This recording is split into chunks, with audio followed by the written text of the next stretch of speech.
BJP వాళ్ళ మీద BJP RSS okay దేశద్రోహుల మీద తప్పకుండా రాజద్రోహం ఓకే కేసులు ఎన్నైనా పెట్టాలి ఓకే ఏమంటారు సెడిషన్ యాక్ట్ అంటారు ఇంగ్లీష్లో, తెలుగులోనేమో రాజద్రోహం అంటారు. సో ఎందుకు అంటే ఇది దయచేసి ఈ చట్టం గురించి తెలుసుకోవాలి. ఎట్లయితే మొన్న సినిమా తీసేయండి కదా, కోర్టు సినిమా తీసి ఒక చట్టంలో ఉన్న ఏది అండర్ ఏజ్ వాళ్ళతో అది అబ్యూజ్ అనేది, సో దాని గురించి ఎట్లయితే ఆ చట్టం గురించి అంత అవగాహన కల్పించే ప్రయత్నం చేసిండు ఆ డైరెక్టర్ గారు డ్రామాటిక్ లో, సినిమా స్టైల్లో. సో సిమిలర్లీ ఈ రాజద్రోహం కేసు గురించి చట్టం గురించి తెలుసుకోవాలి. ఎందుకు చెప్తున్నా అంటే దాని పూర్వోత్తరాలు ఎందుకు తెలుసుకోవాలంటే దీన్ని చాలా చాలా అబ్యూజ్ చేస్తున్నారు. పాత గవర్నమెంట్లలో కూడా అబ్యూజ్ జరిగింది, కానీ అప్పటికంటే ఎక్కువ ఈ బీజేపీ వచ్చినాక ఘోరంగా అబ్యూజ్ చేస్తున్నారు. ఆ చట్టాన్ని దుర్వినియోగం చేసి ఎవరు ప్రభుత్వంలో ఉన్నటువంటి దోపిడీని అన్యాయాలని, హింసని ఎవరు ప్రశ్నించినా, అది జర్నలిస్టులైనా, సామాజిక కార్యకర్తలైనా, సోషల్ యాక్టివిస్టులైనా, లేకపోతే ప్రతిపక్షాలైనా, లేకపోతే ఇంకెవరైనా సరే ఒక ఇండిపెండెంట్ వ్యక్తులైనా, సామాన్యులైనా, వాళ్ళ మీద రాజద్రోహం కేసులు వేసి వాళ్ళని అకారణంగా ఎందుకంటే ఇది ఆ చట్టం ఎట్లా ఉంది అంటే it's a non bailable offence కింద, అంటే బెయిల్ దొరకకుండా అట్లాంటి చట్టం చేసి అది విచారణకు రాదు, బెయిల్ దొరకదు. అంటే అకారణంగా నువ్వు కన్విక్టెడ్ అయినాక, ఇప్పుడు సాధారణంగా ఏంటంటే కోర్టులో ట్రయల్ అయిపోయి జడ్జి ఇరు పక్షాల వాదనలు విన్న తర్వాత, అంటే కేసు వేసిన వాళ్ళు అట్లనే అక్యూజ్డ్ అండ్ ద పిటిషనర్ ఇరు వాదనలు. కొన్ని కేసులలో ఏంటంటే పోలీసు కేసు ఫైల్ చేశారు అనుకో, అప్పుడు ప్రాసిక్యూటర్ అంటారు వాళ్ళని. అంటే ఒక ఇండివిజువల్ వ్యక్తి కాకుండా ప్రభుత్వం తరఫున వాళ్ళు ప్రాసిక్యూటర్. సో ఎవరు వేసినా సరే విచారణకు వచ్చి దోషులకు శిక్షలు విచారణలో జడ్జి తీర్పు ఇచ్చి ఓకే ఆ తీర్పు ప్రకారం శిక్ష వేసినప్పుడు అందులో కూడా న్యాయం దొరకలేదనిపిస్తే పై కోర్టులకు అప్పీల్ చేసుకుని లాస్ట్ కి సుప్రీంకోర్టు దాకా పోయి సుప్రీంకోర్టు కూడా మనం నేరం చేసినామని ఇది వర్డిక్ట్ తీర్పిస్తే అప్పుడు పడేది శిక్ష.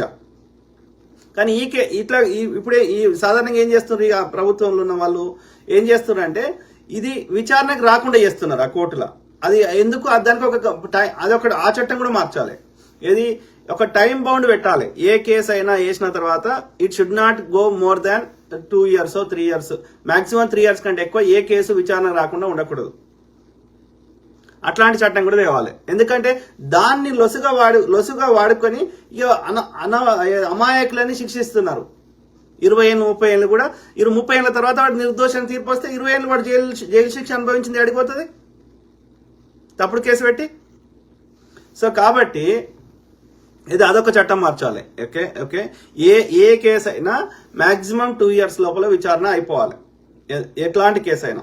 ఇదొక చట్టంలో కంపల్సరీ మార్పు తేవాలి. యాక్ట్ పేరు నాకు తెలియదు. అదొక చట్టంలో ఒక రాజ్యాంగంలో ఏమైనా లొసుగుంటే అది తీసేయాలి. Any case should not go beyond 2 years the trial okay విచారణ.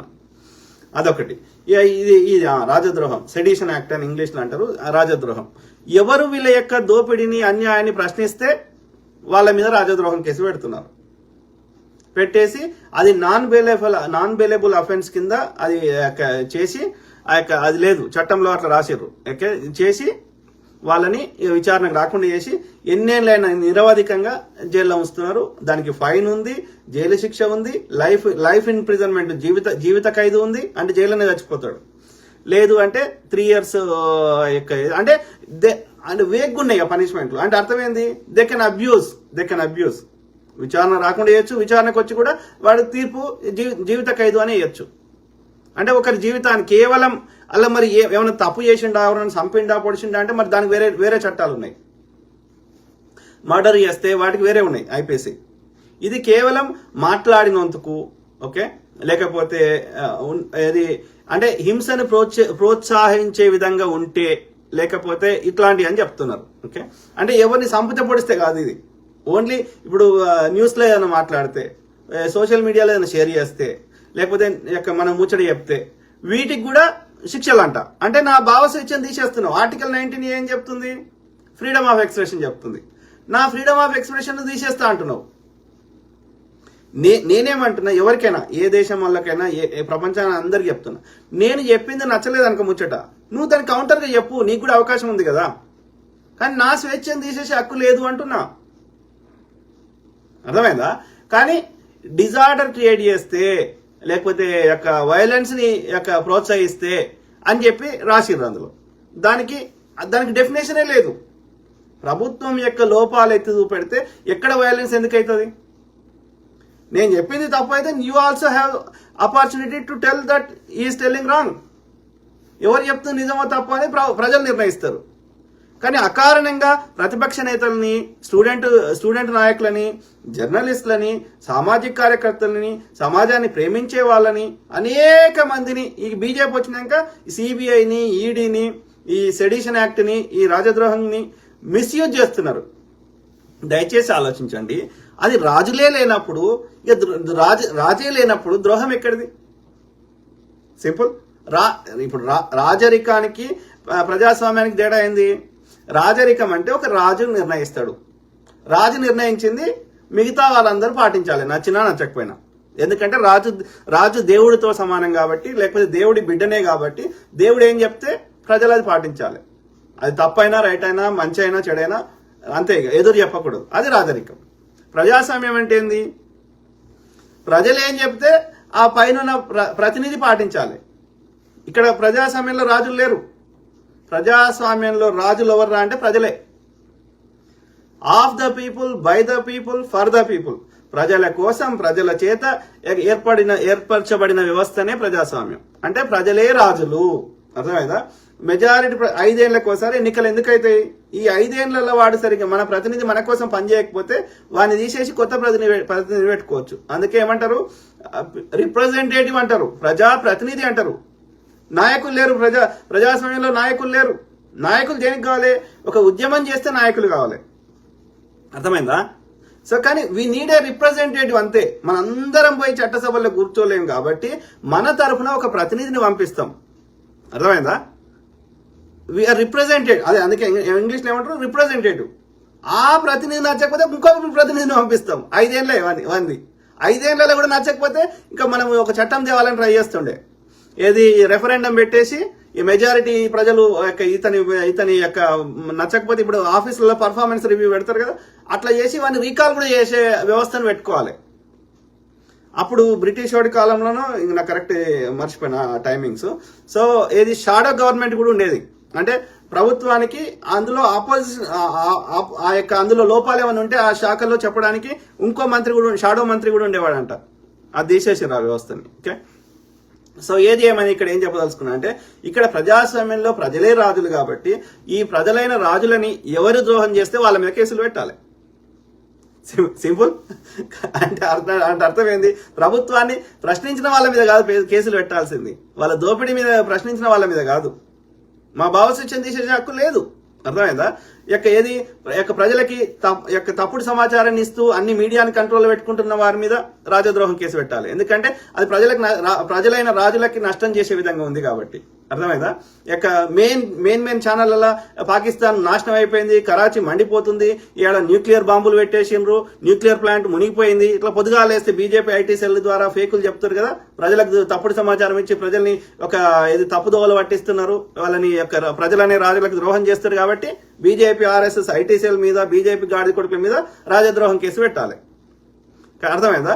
దేశ ప్రజలు కట్టిన అన్ని ట్యాక్సులు తీసుకొని లూటీ చేసుకొని విదేశాలకు ఎత్తుకుపోతున్న వాళ్ళు, లేకపోతే తమ స్వార్థానికి వాడుకుంటున్న వాళ్ళు, ప్రజలకి సన్న బియ్యం తినే స్థాయి నుంచి దొడ్డు బియ్యం తినే స్థాయికి తీసుకొచ్చినటువంటి గాడిద కొడుకులకి ప్రజలనే రాజుల మీద ద్రోహం చేస్తున్నందుకు రాజద్రోహం కేసు పెట్టాలి. అర్థమైందా? కాబట్టి they are abusing that law. ఆ చట్టాన్ని దుర్వినియోగపరుస్తున్నారు. కాబట్టి సిబిఐని, ఈడీని ఎట్లయితే సిబిఐ, ఈడీ చూడండి, ఇన్ని కేసులు ఇంతమంది మీద సిబిఐ, ఈడీ పంపిస్తారు, ఒక్క కేసు కూడా కన్విక్ట్ కాలే. అంటే అర్థం ఏంది? దే ఆర్ అట్లా పంపించి వాళ్ళ దగ్గర పైసలు వసూలు చేస్తున్నారు. తప్పు చేస్తే శిక్షించాలి కదా, prove that they did guilty, convict చేసి శిక్ష చేయాలి కదా, శిక్ష చేస్తే ఇంకోటి చేయడు కదా. అట్లా చేస్తలేరు, పంపించి అది కాంప్రమైజ్ అవుతున్నారు. అంటే దే ఆర్ డూయింగ్ ఒక అధికారికంగా ఎక్స్టార్షన్ చేస్తున్నారు, పైసలు వసూలు చేస్తున్నారు. సిబిఐ ఈడీని పైసలు వసూలు చేయడానికి వాడుతున్నారు. కాబట్టి ప్రజల కోసం ప్రజలు ఇచ్చే జీతం, ట్యాక్సులు కట్టిన జీతంతో వాళ్ళకి జీతం ఇచ్చి ప్రజలకి ద్రోహం చేస్తున్నందుకు, ప్రజలనే రాజులకు ద్రోహం చేస్తున్నందుకు బీజేపీ ఆర్ఎస్ఎస్ వాళ్ళ మీద రాజద్రోహం కేసు పెట్టాలి. అర్థమైందా? ఎందుకంటే ఇక్కడ ప్రజాస్వామ్యంలో ప్రజలే రాజులు కదా. అయితే ఆ క్రమంలో ఆ చట్టం గురించి అది ఎందుకు తెచ్చిండ్రు, ఎప్పుడు తెచ్చిండ్రు, ఎందుకు వచ్చింది అనేది కొంచెం చెప్పే ప్రయత్నం చేస్తాం. ఓకే, అయితే 1857 సిపాయిల తిరుగుబాటు వచ్చేదాకా భారతదేశంలో, ఓకే, సో ఈ పోలీసు వ్యవస్థ లేదు. అమెరికాలో ఎట్లయితే అందరు గన్నులు పట్టుకున్నారో ప్రతి ఒక్కరూ తమ ఆత్మరక్షణ కోసం ఆయుధాలు పట్టుకునేవారు. అర్థమైందా? సో ఆ విధంగానే అందులోకి వెళ్ళి వచ్చిందే ఈ యొక్క సిపాయిల తిరుగుబాటు, లేదా ప్రథమ సిపాయి మ్యూటిని, లేదంటే ఏమంటారు ప్రథమ స్వతంత్ర సంగ్రామం అని కూడా పిలుస్తాం. సో అయితే ఏమైంది, ఈ వాళ్ళు ఉన్నది 3000 మంది ఏమో ఉన్నారు వాళ్ళ British army, east India company కింద. సో మరి దేశంలో ఉన్న ప్రజలందరూ ఆయుధాలు పట్టుకుని కొట్లాడితే లక్షల మంది, కోట్ల మంది వాళ్ళు గెలిచే స్థాయిలో ఉన్నారా? లేరు. కాకపోతే ఆ రోజు ఏంటంటే ఇప్పుడున్న టెలికాం వ్యవస్థలు వాళ్ళకున్నాయి, వాళ్ళకి రైళ్లు, ఈ టెలికాం వ్యవస్థ ఏర్పాటు చేసుకున్నారు, కానీ సామాన్యుల దగ్గర లేదు. కాబట్టి ఒక కోఆర్డినేటెడ్ గా కొట్లాడే వ్యవస్థ లేకపోవడం వల్ల వీళ్ళు సక్సెస్ కాలేకపోయారు. ఇది అక్కడక్కడ విడివిడి కొట్లాడినప్పుడు వాళ్ళని సప్రెస్ చేయగలిగారు. ఇక వీళ్ళందరూ ఇట్లనే కొట్లాడితే మనం ఇక తట్టబుట్ట సర్దుకొని వెళ్ళిపోవాలని భయపడి వీళ్ళని ఎట్లా కంట్రోల్ చేయాలనే ఆలోచన నుంచి పుట్టిందే ఈ యొక్క IPC, Indian penal code. Okay, 1857 తర్వాత ఏం చేసింది అంటే బ్రిటిష్ రాణి విక్టోరియా సో ఈ యొక్క ఈస్ట్ ఇండియా కంపెనీ రద్దు చేసింది. అంతకుముందు 2/3 భూమి తీసుకున్న ఈస్ట్ ఇండియా కంపెనీ కింద ఉన్నదాన్ని బ్రిటిష్ రాజ్ అని చెప్పి బ్రిటిష్ రాణియే డైరెక్ట్ పరిపాలించడం స్టార్ట్ చేసింది. మిగతా 1/3 భూమిని మీరు రాజులు మీరే పరిపాలించుకోమని అట్టనే పరిపాలించుకోవచ్చు అని చెప్పింది. సో ఆ విధంగా చేసిన తర్వాత ఇండియా యాక్ట్ అని తెచ్చింది. బ్రిటిష్ పార్లమెంట్ ఎట్లయితుందో అట్లా బ్రిటిష్ ఇండియా చట్టాలు తెచ్చి అందులో భాగంగా ఈ ఐపీసీని ప్రవేశపెట్టారు, Indian penal code. Okay, so ఆ ప్రవేశపెట్టి ఆ విధంగా ప్రజలు ఎవరు ఆయుధాలు పట్టుకోకూడదు. ఓకే, పోలీస్ వ్యవస్థను ఏర్పాటు చేసి మీకు మేమే రక్షణ ఇస్తాం అంటే అది ఒక రకంగా ప్రజల్ని కంట్రోల్ చేయడానికి ఏర్పరచుకున్న వ్యవస్థ ఈ పోలీస్ వ్యవస్థ అనేది. Let's make it simple. ఆ ఐపీసీ వచ్చిన తర్వాత ఆ ఐపీసీలో ఈ పీనల్ కోడ్ ఇవాళ ఇప్పుడు భారత న్యాయ సంహిత అని పేరు ఒకటే మార్చింది, కానీ పెద్దగా ఏం మార్చలే. ఐపీసీలు ఆ బ్రిటిష్ వాడి కాలంలో ఉన్నాయే దాదాపు అట్లనే ఉన్నాయి ఐపీసీ. ఓకే, ఈవెన్ భారత న్యాయ సంహితలో కూడా. సో ఆ చట్టాలని అందులో భాగంగా ఈ 124 సెక్షన్ ఏ అనేది సెడిషన్ యాక్ట్ అనేది రాజద్రోహ చట్టం అనేది ఎప్పుడు 1870లో ప్రవేశపెట్టారు. అంటే ఇప్పటికి ఒక 70 అంటే ఎంత, 1970, 100, 150, 155 ఇంచుమించు. సో అన్ని ఏండ్లు అయింది. సో ఆ చట్టం తెచ్చి అయితే ఎందుకు తెచ్చిండు, ప్రజలని కంట్రోల్ చేయడానికి. బ్రిటిష్ ప్రభుత్వానికి వ్యతిరేకంగా ఎవరు మాట్లాడినా, ఎవరు వాళ్ళ ప్రెస్లో రాసినా, వాళ్ళ తప్పులని ఏమంటారు నిరసన తెలిపినా, ఓకే, వాటన్నిటికీ రాజద్రోహం కేసు పెట్టి వాళ్ళని జైల్లో పెట్టేటోడు. అట్లా బాలగంగాధర్ తిలక్ గారిని, భగత్ సింగ్ గారిని, మహాత్మా గాంధీ గారిని, ఇంకా అనేక మందిని జైల్లో పెట్టిండు అన్నట్టు ఈ ఇండిపెండెన్స్ మూవ్మెంట్ ని, ఈ నిరసనని ఆపడానికి. అంటే ఆ బ్రిటిష్ ఎందుకంటే అది ప్రజాస్వామ్యం కాదు కదా, రాజరిక వ్యవస్థ కదా. కాబట్టి రాజుల కాలంలో తెచ్చిన చట్టం అది రాజద్రోహ చట్టం. రాజులు పోయినాయి, రాజ్యాలు పోయినాక ఇంకా రాజద్రోహ చట్టం ఎందుకు ఉంది అనేది ప్రశ్న. అది కాంగ్రెస్ వాడు ఎందుకు తీసేయలేదు, ఇప్పుడు బీజేపీ వాడు ఎందుకు తీస్తలేడు, ఇది ఆలోచించాల్సిన విషయం. దీనికోసం తీయాలని అనేక మంది డిమాండ్ చేస్తారు, కానీ ఇంకా తీస్తలేరు. సుప్రీంకోర్టు తీస్తలేదు, ఎవరు తీస్తలేడు. ఓకే, దీని గురించి కొట్లాడాలి. లేకపోతే మన భావ స్వేచ్ఛని కాదు, ఆల్రెడీ క్రైమ్ చేస్తే, నేరం చేస్తే దానికి వేరే చట్టాలు ఉన్నాయి కదా, క్రిమినల్ చట్టాలు. మళ్ళీ మాట్లాడితే, తుమ్మితే, తగ్గితే దానికి కూడా క్రిమినల్ కేసులా? నో. కాబట్టి రాజులే వెళ్ళిపోయినాక రాజులే లేనప్పుడు రాజద్రోహ చట్టం ఎక్కడిది? ఇంకోటి ఆశ్చర్యకరమైన విషయం ఏంటంటే 2010లో 2009-10 సో అసలు ఈ చట్టాన్ని తయారు చేసిన యూకేలోనే ఈ చట్టాన్ని ఎత్తేసారు, సెడిషన్ యాక్ట్. ఇప్పుడు యూకేలో లేదు ఈ చట్టం, రాజద్రోహ చట్టం. ఎందుకంటే వాళ్ళు అప్పుడు అక్కడ ఉన్న, నేను ఇంకా డీటెయిల్స్ చెప్తా కానీ ఫస్ట్ అయితే ముచ్చట చెప్తామని. సో అక్కడ వాళ్ళ పార్లమెంటేరియన్స్ కొట్లాడి ఇది మనకి ఈ సెడిషన్ యాక్ట్ అనేది మనమే కాదు వేరే మనం చేయడం వల్ల వేరే దేశాల్లో కూడా మిస్యూజ్ చేస్తున్నారు కాబట్టి ఈ చట్టాన్ని ఎత్తేయాలని 2010లో 9లో లేదా 10లో ఎత్తేసిరు యూకేలో, బ్రిటన్లో లేదు ఇప్పుడు. సో అది పెట్టిన దేశంలోనే లేదు, కానీ ఇప్పటికి మన దేశంలో ఉన్నది. ఇది కాంగ్రెస్ ప్రభుత్వం తక్కువ మిస్యూజ్ చేసింది, కానీ ఈ బీజేపీ మాత్రం ఘోరంగా మిస్యూజ్ చేస్తున్నది. ఎవడు మాట్లాడితే వీడి దోపిడీ ప్రశ్నిస్తే వాడి మీద రాజద్రోహం. జర్నలిస్టులు ఎంతమంది, ఎవరెవరి పేర్లు, చాలా మంది పేర్లు ఉన్నాయి.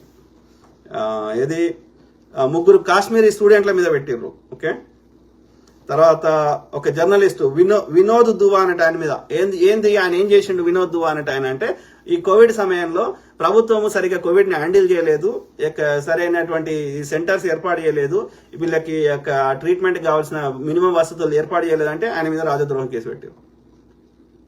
అర్థమైందా? సో ఆయన కోర్టులో కొట్లాడి అది లేకుండా చేసుకున్నాడు. అర్థమైందా? ఆయన మీద ఏమేమి కేసులు పెట్టారు? సెడిషన్, పబ్లిక్ న్యూసెన్స్, ఏం రాసిండు, ప్రింట్ ఏది ఆయన పేపర్లో రాసిండు ప్రభుత్వం సరిగ్గా హ్యాండిల్ చేస్తలేదు కోవిడ్ అని చెప్పి. ప్రింటింగ్ మెటీరియల్ సెక్షన్ 501, 505 అంటే మాట్లాడొద్దా? మరి మేము ట్యాక్సీలు కట్టకపోతే ఊరుకోవు, కానీ నువ్వు సరిగ్గా మా ట్యాక్సీలను ఏం చేసినావు, మాకు సరిగ్గా వాడతలేవు అంటే మా మీద రాజద్రోహం కేసు పెడతావు. తోలు తీస్తాం బిడ్డ. అర్థమైందా మిత్రులారా? సో ఆయన sir James fit James Stephen అంటే ఆయన 1860-70లో తెచ్చిండండి ఈ చట్టం. ఇది ఏ చట్టం ఆధారంగా అంటే ట్రిజన్ ఫెలనీ యాక్ట్ 1848 బ్రిటిష్ వాని దగ్గర ఉన్నది, ఇది తీసుకొని వచ్చిండు ఇక్కడికి మన దగ్గరికి. దాని అర్థం ఏంటి అంటే రాజుకి లేదా రాణికి దండం పెట్టడం, రాజుకి రాణికి వ్యతిరేకంగా మాట్లాడకూడదు అన్న ఉద్దేశంలో తెచ్చిన చట్టం అది. ప్రజాస్వామ్యంలో రాజులు ఎక్కడి? నా భాషలో రాజులు అంటే ప్రజలే. కాబట్టి ప్రజలకు వ్యతిరేకంగా ఎవడు ప్రజలకు ద్రోహం చేస్తాడో వాళ్ళ మీద కేసులు పెట్టాలి కదా. గవర్నమెంట్ అంటే ఏంది? ప్రజల కోసం ఏర్పరచుకున్న వ్యవస్థ, ప్రజలందరికీ మంచి కోసం. మేమందరం మాది పరిపాలించుకోలేం కాబట్టి మా పనులు మాకు ఉంటాయి కాబట్టి మా తరఫున ఒక ప్రతినిధి పంపించినాం, అంతవరకే. అర్థమైందా? మీరు మీరు మీరు మా కోసం పని చేయకపోతే మిమ్మల్ని తీసేసి కొత్త వాళ్ళు పెట్టుకుంటాం. సో అధికారం ఎవరి దగ్గర ఉంది? మన దగ్గర ఉంది, ప్రజల దగ్గర. ప్రజలు మిమ్మల్ని ఎన్నుకునే శక్తి ప్రజల దగ్గరనే ఉంది, మీకు ట్యాక్సీలు కట్టే శక్తి ప్రజల దగ్గర ఉంది. కాబట్టి ప్రజాస్వామ్యంలో ప్రజలే రాజులు. The decision maker is people, ప్రజలు. అర్థమైందా? సో ఇది సెడిషన్ అంటే ఇక బాగా చెప్పిన కదా, అరుంధతి రాయ్ గారి మీద పెట్టిండ్రు, కన్నయ్య కుమార్ గారి మీద పెట్టిండ్రు. ఏం చేసిండ్రు వీళ్ళు? భావ స్వేచ్ఛ మాట్లాడిర్రు. నా లెక్క మాట్లాడితే కేసులు, క్రిమినల్ కేసులు పెడతారా? ఆలోచించండి, దయచేసి ఆలోచించండి.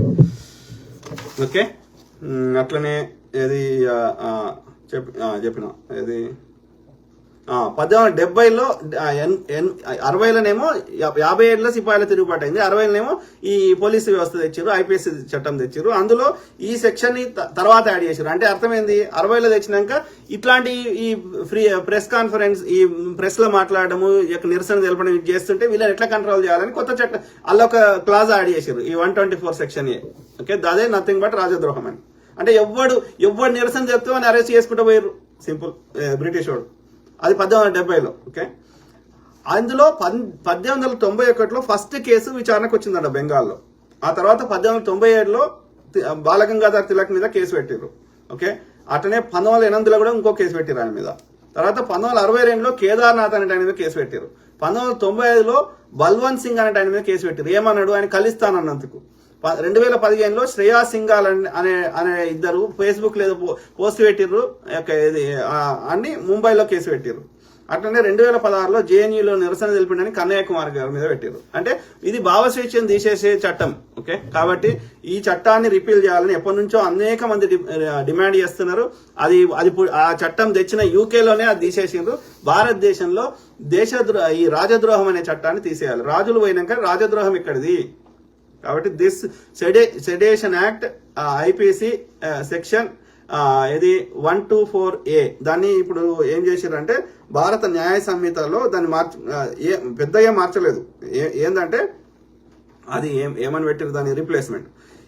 As of 2024 sedition clause of IPC has been repealed and replaced with section 147 of Bharatiya Nyaya Sanhita which describes treason against the government. The words excites or attempts to excite disaffection towards the government established by law in India has been replaced with the whoever wages war against the government of India or attempts to wage such war or abets the waging of such war అని కొన్ని పదాలని కొంచెం మార్చిండ్రు తప్ప ఆ section అది ఇంకా ఉంది ఆ చట్టం. ఓకే, దాని ఏది అండర్ బిఎన్ఎస్ 14 సెక్షన్, అంతకుముందు ఏంది ఐపీసీ 124 సెక్షన్ ఏ. ఓకే, సో ఇది ఇంకా ఉంది. కొన్ని పదాలను అటు ఇటు మార్చారు. ఏతో మార్చినా గవర్నమెంట్ వ్యతిరేకంగా ఏం మాట్లాడినా వాళ్ళని తీసుకుపోయి జైల్లో పెట్టు, క్రిమినల్ పనిష్మెంట్ చేయమని ఉన్నది.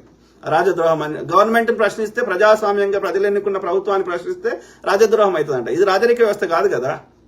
కాబట్టి ఈ చట్టాన్ని అది ఏ పేరు పెట్టినా, ఐపీసీ 124 సెక్షన్ ఏ అని పేరు పెట్టినా గతంలో, ఇప్పుడు బిఎన్ఎస్ 147 అని పెట్టినా ఈ రాజద్రోహ చట్టాన్ని మొత్తానికి తొలగించాలి. ఇది మన అందరం డిమాండ్ చేయాల్సిన అవసరం ఉంది. సో ఆ క్రమంలో ఈ యాక్ట్ మెయిన్ గా చెప్పాల్సిన మెయిన్ టాపిక్ చెప్పిన. సో ఈ చట్టం గురించి ఇంకా పూర్తిగా తెలుసుకునే ప్రయత్నం చేద్దాం. ఎవరైనా చూసినా కానీ వాళ్ళకి పూర్తి నాలెడ్జ్ వస్తే వాళ్ళు మనం ఒక్కరమే కాదు ఇంకా అందరు కొట్లాడగలుగుతారని నా ఆశ. The sedition act in India specifically లేకపోతే మీ కామెంట్ చదివినాక చెప్తాలే.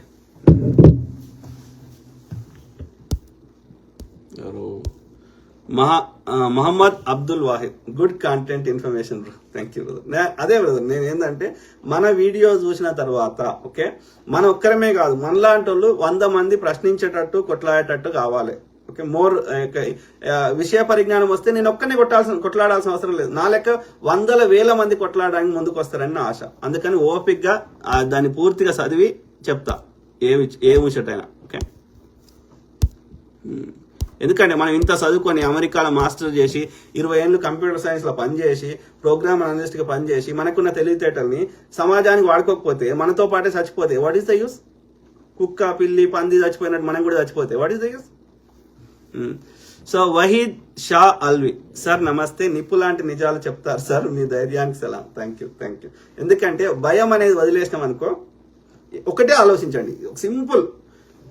నన్ను ఎంత కాపాడుకుందామన్నా బతుకుతామా చెప్పండి నాకు. నేను గమనిస్తున్నా 70 తర్వాత అది బతికినా అది నీ అదృష్టం. 5-10 ఏళ్ళు 5-10-20 బతికినా కానీ తిన్నది అరగది. ఒక షుగరో బీపీఓ ఏదో ఒక రోగంతో బాధపడుతూనే ఉంటారు. అంటే యాక్టివ్ లైఫ్ 70 దాకా ఉంది. ఆ తర్వాత ఇక నీ అదృష్టం అంటే అర్థమైంది. నేను ఎంత కాపాడుకున్నా 70 తర్వాత ఎప్పుడు పోతానో నాకే తెలియదు.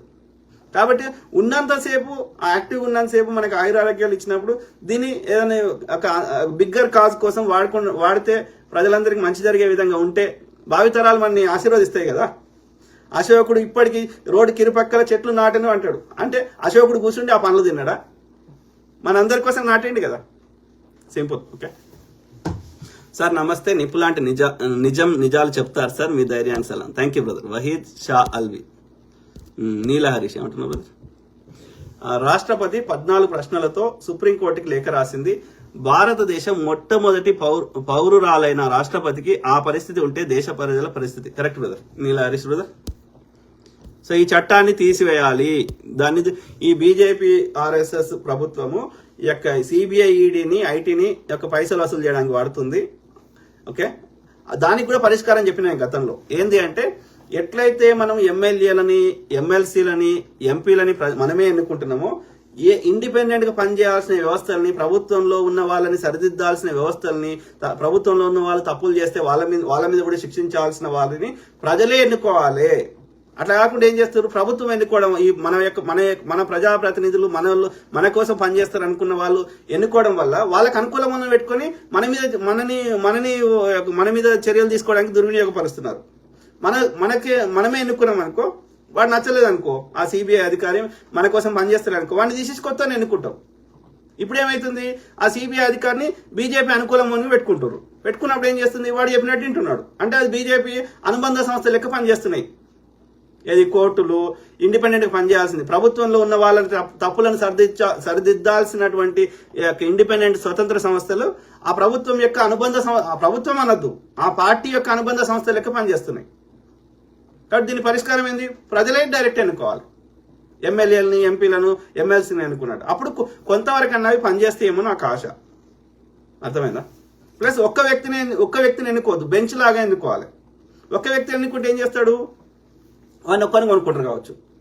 ప్లస్ అందులో దానికి పోటీ ఎవరు ఉండాలి? ఇండిపెండెంట్ సంస్థ పనిచేసే వాళ్ళకి, నిజంగా దేశం మీద ప్రేమ ఉన్న వాళ్ళు, మాజీ ఆర్మీ వాళ్ళు, లేకపోతే సామాజిక కార్యకర్తలు, లేకపోతే ఒక మంచి అవార్డు గ్రహీతలు, అంటే నిజంగా దేశం మీద ప్రేమ ఉన్న వాళ్ళనే ఎన్నుకోవాలి. అర్థమైందా? ఏదైనా అవార్డులు వచ్చిన వాళ్ళు, ఉత్తమ ఉపాధ్యాయులు, ఇట్లాంటి వాళ్ళని ఎన్నుకోవాలి, దేశం మీద నిజంగా ప్రేమ ఉన్న వాళ్ళు.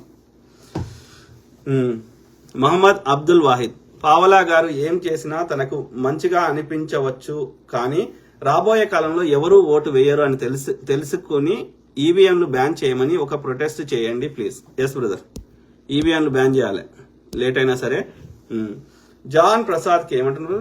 ప్రశ్నిస్తానని చెప్పిన పవన్ కళ్యాణ్ విధానం చూసి ప్రజలు భయపడుతున్నారు, మీరు ఏమంటారన్న? పవన్ కళ్యాణ్ అంటే ఆయనకి ఏ విషయం మీద అవగాహన లేదు బ్రదర్, అందరికి చెప్తున్నా, ఏ విషయం మీద అవగాహన లేదు. అది పర్సనల్ లైఫ్ కానీ లేకపోతే పాలిటిక్స్ కానీ. ఆయన కేవలం బీజేపీతో దోస్తీ చేయడం, పొత్తు పెట్టుకోవడం వల్ల అది ఏదో ఆ మాత్రం వచ్చినాయి. ఎందుకంటే టీడీపీ ఓట్లన్నీ వాళ్ళకి పడ్డాయి. అదర్వైజ్ ఆంధ్రప్రదేశ్లో వాళ్ళకి 5% ఓటు బ్యాంకు కూడా లేదు.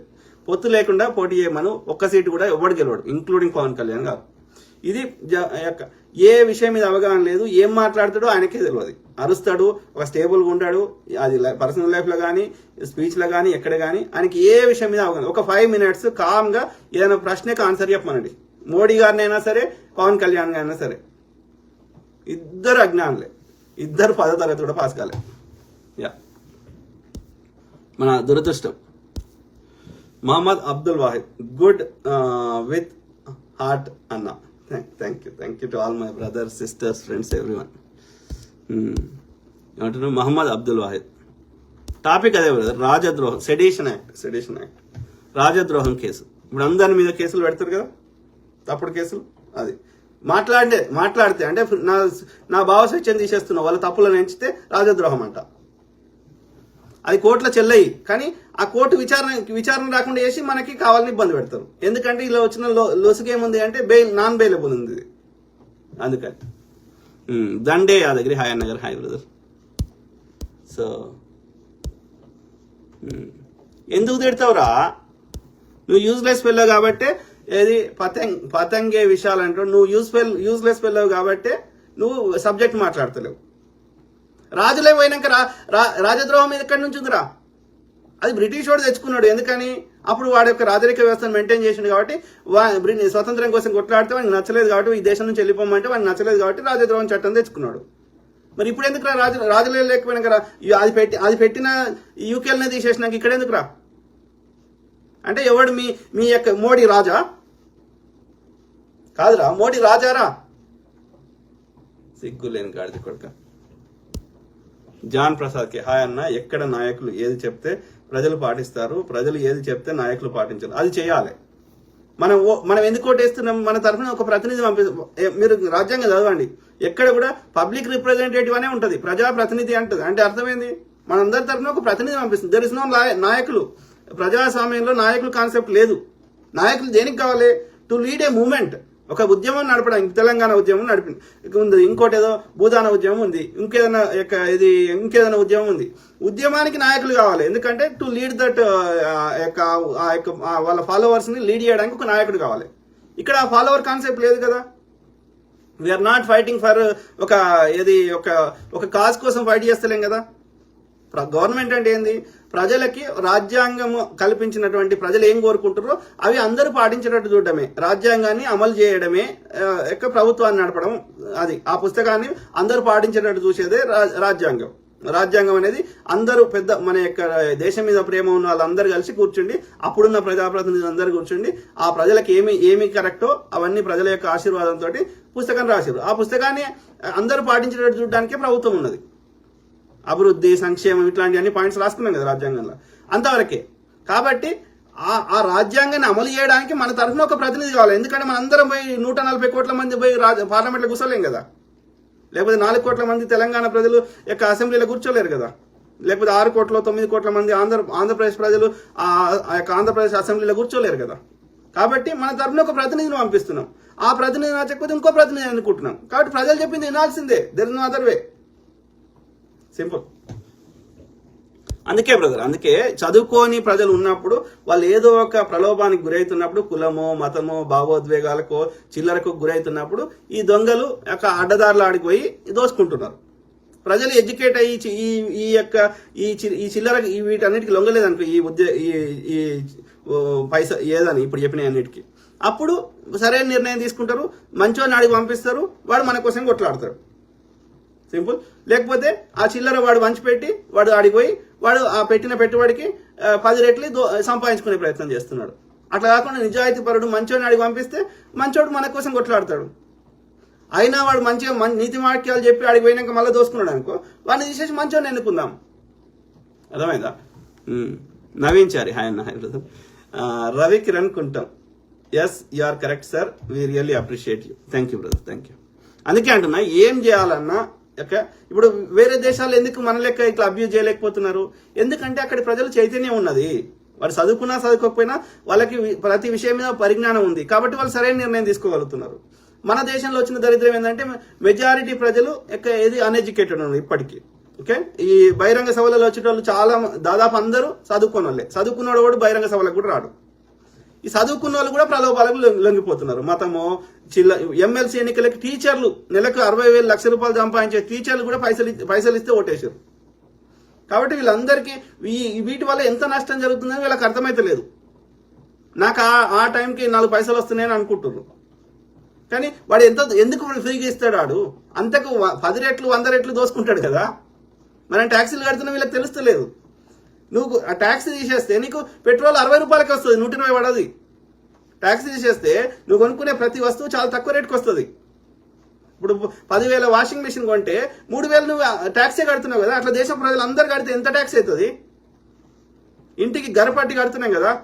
అట్లా మీరు ఎన్ని రకాల ట్యాక్సులు కడుతున్నామో మీకు తెలుస్తలేదు. ఎందుకంటే అప్పుడప్పుడు కడుతున్నాం, అది డిఫాల్ట్గా మన మైండ్ సెట్ అయిపోయింది, మనం అటెన్షన్ పే చేస్తలేము. ఈ ట్యాక్సీలను తీసేయండి, మన చేయాలి ఎక్కువ పైసలు పడతాయి.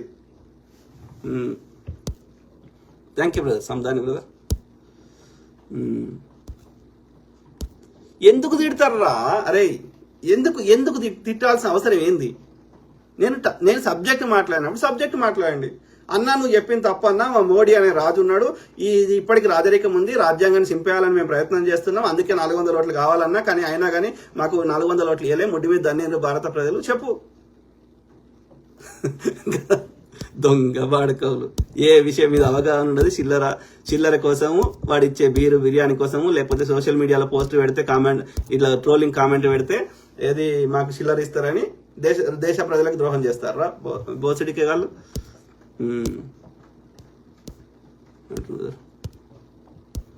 గ్రామాల్లోకి మండలాల్లో వచ్చే నాయకులకు పోటీ చేసే ఎమ్మెల్యే ఎంపీలు వాళ్ళు ఇస్తే మేనిఫెస్టో మనం వినకూడదు. లోకల్ గా మనకున్న సమస్యలకు మనమే మేనిఫెస్టో వాళ్ళకి ఇవ్వాలి. కరెక్ట్. అవి చేసిన వాళ్ళకి ఓట్లు అని నిర్ధారించాలి. జీవితాల్లో గ్రామాల్లో ప్రజలు ఏకమవుతేనే అభివృద్ధి సంక్షేమం అందరికీ. Totally agree brother. అందుకే ఏమంటున్నా అంటే ఇది ఎందుకు ఇక్కడ సమస్య వస్తుందంటే చదువుకుంటలేరు. ఇప్పటికి మనం పోదాం, ఏ ఊరికన్నా పోదాం, రైతులు ఉంటారు, మెజారిటీ రైతులు చదువుకోరు. నేను ఒకటే చెప్తున్నా సింపుల్ గా, ఏ బహిరంగ సభ పెట్టినా, ఏ నాయకుడు వచ్చి మాట్లాడినా, మీటింగ్కి ఎవరు వస్తారో, ట్రాక్టర్లలో ఎవరిని ఎక్కించి తీసుకొస్తారో, వాళ్ళు మహిళలైనా పురుషులైనా వాళ్ళు ఎంతమంది చదువుకున్నారో నాకు చెప్పండి. అందుకే ఏమంటున్నా అంటే దయచేసి అది నెక్స్ట్ జనరేషన్. ఇప్పుడు కేరళ ఉంది, చదువుకున్న వాళ్ళు వస్తారు అక్కడ బహిరంగ సభలకి. ఇప్పుడు అమెరికా ఉంది, చదువుకున్న వాళ్ళు వస్తారు రాజకీయ నాయకుల మీటింగ్. మన దేశంలో చూడండి, అంటే ఇప్పటికీ మెజారిటీ ప్రజలు చదువుకుంటలేరు. Let's make it simple. కాబట్టి అట్లీస్ట్ ఒక జనరేషన్ ఒక ఏజ్ తర్వాత బ్రెయిన్ అంత ఈజీగా చదువుకు మళ్ళా ఒకసారి అది ఒక ఏజ్ తర్వాత చదువుకోవడం అంత ఈజీ కాదు. కాబట్టి అది అంత ఇప్పుడు ఒక ఏమంటారు, ఊర్లో చేనుకు పోయేట ఆమెను వచ్చి చదువుకోమంటే ఆమెకి ఏమర్థమవుతుందో, ఆ రాదు ఊ రాదు, ఏం అర్థమవుతుంది. కాబట్టి అది సాధ్యం కాదు. కానీ నెక్స్ట్ జనరేషన్ కన్నా చదువుకోని వాళ్ళు ఉండకూడదు. అంటే వీళ్ళు పాషి పని చేసైనా సరే, ఇంక ఏ పని చేసైనా సరే వాళ్ళ పిల్లల్ని చదివించాలి. 15వ తరగతి గ్రాడ్యుయేట్ అయ్యేదాకా చదివించాలి, 15 లేదా 16. ఓకే, మధ్య ఇంటర్మీడియట్ చదివి 10th చదివి ఆపేస్తే అది నా దృష్టిలో చదువుకోని దాంతో సమానం. సో అప్పుడే చదువుకుంటే చాలా మందికి ఒక దురభిప్రాయం ఉంది, చదువుకోవడం అనేది ఉద్యోగం కోసం అనుకుంటారు. కానే కాదు. ఎంతమందికి వస్తాయి ఉద్యోగాలు? అన్ని ఉద్యోగాలు ఎక్కడి? కాబట్టి లేవు. కాబట్టి చదువుకున్నోడు ఏ పని చేసినా, వ్యవసాయం చేసినా డిఫరెంట్గా చేస్తాడు, ఏ పని చేసినా, చిన్న పని పెద్ద పని అని లేదు. ఇతనే వ్యాపారం చేసి నలుగురికి పని కల్పించగలుగుతాడు. ఎప్పుడు సాధ్యం? చదువుకుంటే. అక్కడ ముచ్చడి చెప్తే అర్థమవుతుంది. గూగుల్లో రీసెర్చ్ చేస్తాడు, లేకపోతే ఇప్పుడు ఏఐలు వచ్చినాయి, చాట్ బాట్లు వచ్చినాయి, అన్నిట్లలో ఇన్ఫర్మేషన్ కరెక్ట్గా తెలుసుకొని అన్ని సోర్సెస్ ద్వారా ఆయన మంచి యొక్క వ్యాపారం చేస్తాడు, ఇంకోటి ఏదైనా చేస్తాడు. కాబట్టి చదువు అనేది ఒక ఏమంటారు, ఒక మనిషిగా మనం తీర్చిదిద్దుతుంది, విషయ పరిజ్ఞానం చేస్తుంది, ఉద్యోగం కోసం కాదు కాదు కాదు. Correct brother. Neela Harish brother. ఏమంటుంది brother? Dastagiri SK Dastagiri sir, సైన్యాన్ని కూడా తిడుతున్నారు బీజేపీ వాళ్ళు. మూర్ఖులు బ్రదర్, మూర్ఖులు. ఓకే, వాళ్ళకి వాళ్ళకి ఒక ఉన్మాదం అన్నట్టు. ఎట్లనే చేసి హిందూ ముస్లిం లేపాలి. Very unfortunate.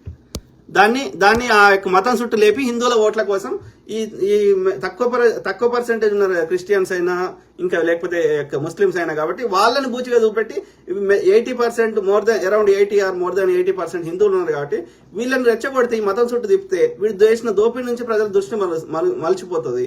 అట్లనే బీజేపీ ఉంటేనే హిందువుల రక్షణ ఉంటుంది అన్న ఒక పిచ్చి భావన క్రియేట్ చేసి ఈ 80%లోకి వెళ్ళి సగం మంది 40% ఓటేసిన ఓకే నేను గెలుస్తా ఎల్లకాలం, నా దోపిడీ చేసుకున్నా ఎవడు పట్టించుకోడు. కాబట్టి ఏం చేయాలి? హిందువులను చంపాలి, హిందువులను తిట్టాలి, ముస్లింల పేరు చెప్పాలి, లేకపోతే క్రిస్టియన్ పేర్లు చెప్పాలి. Very very unfortunate. అంటే ఏమంటారు, నీచం అన్నట్టు. నీచం నా కొడుకులు. అర్థమైందా?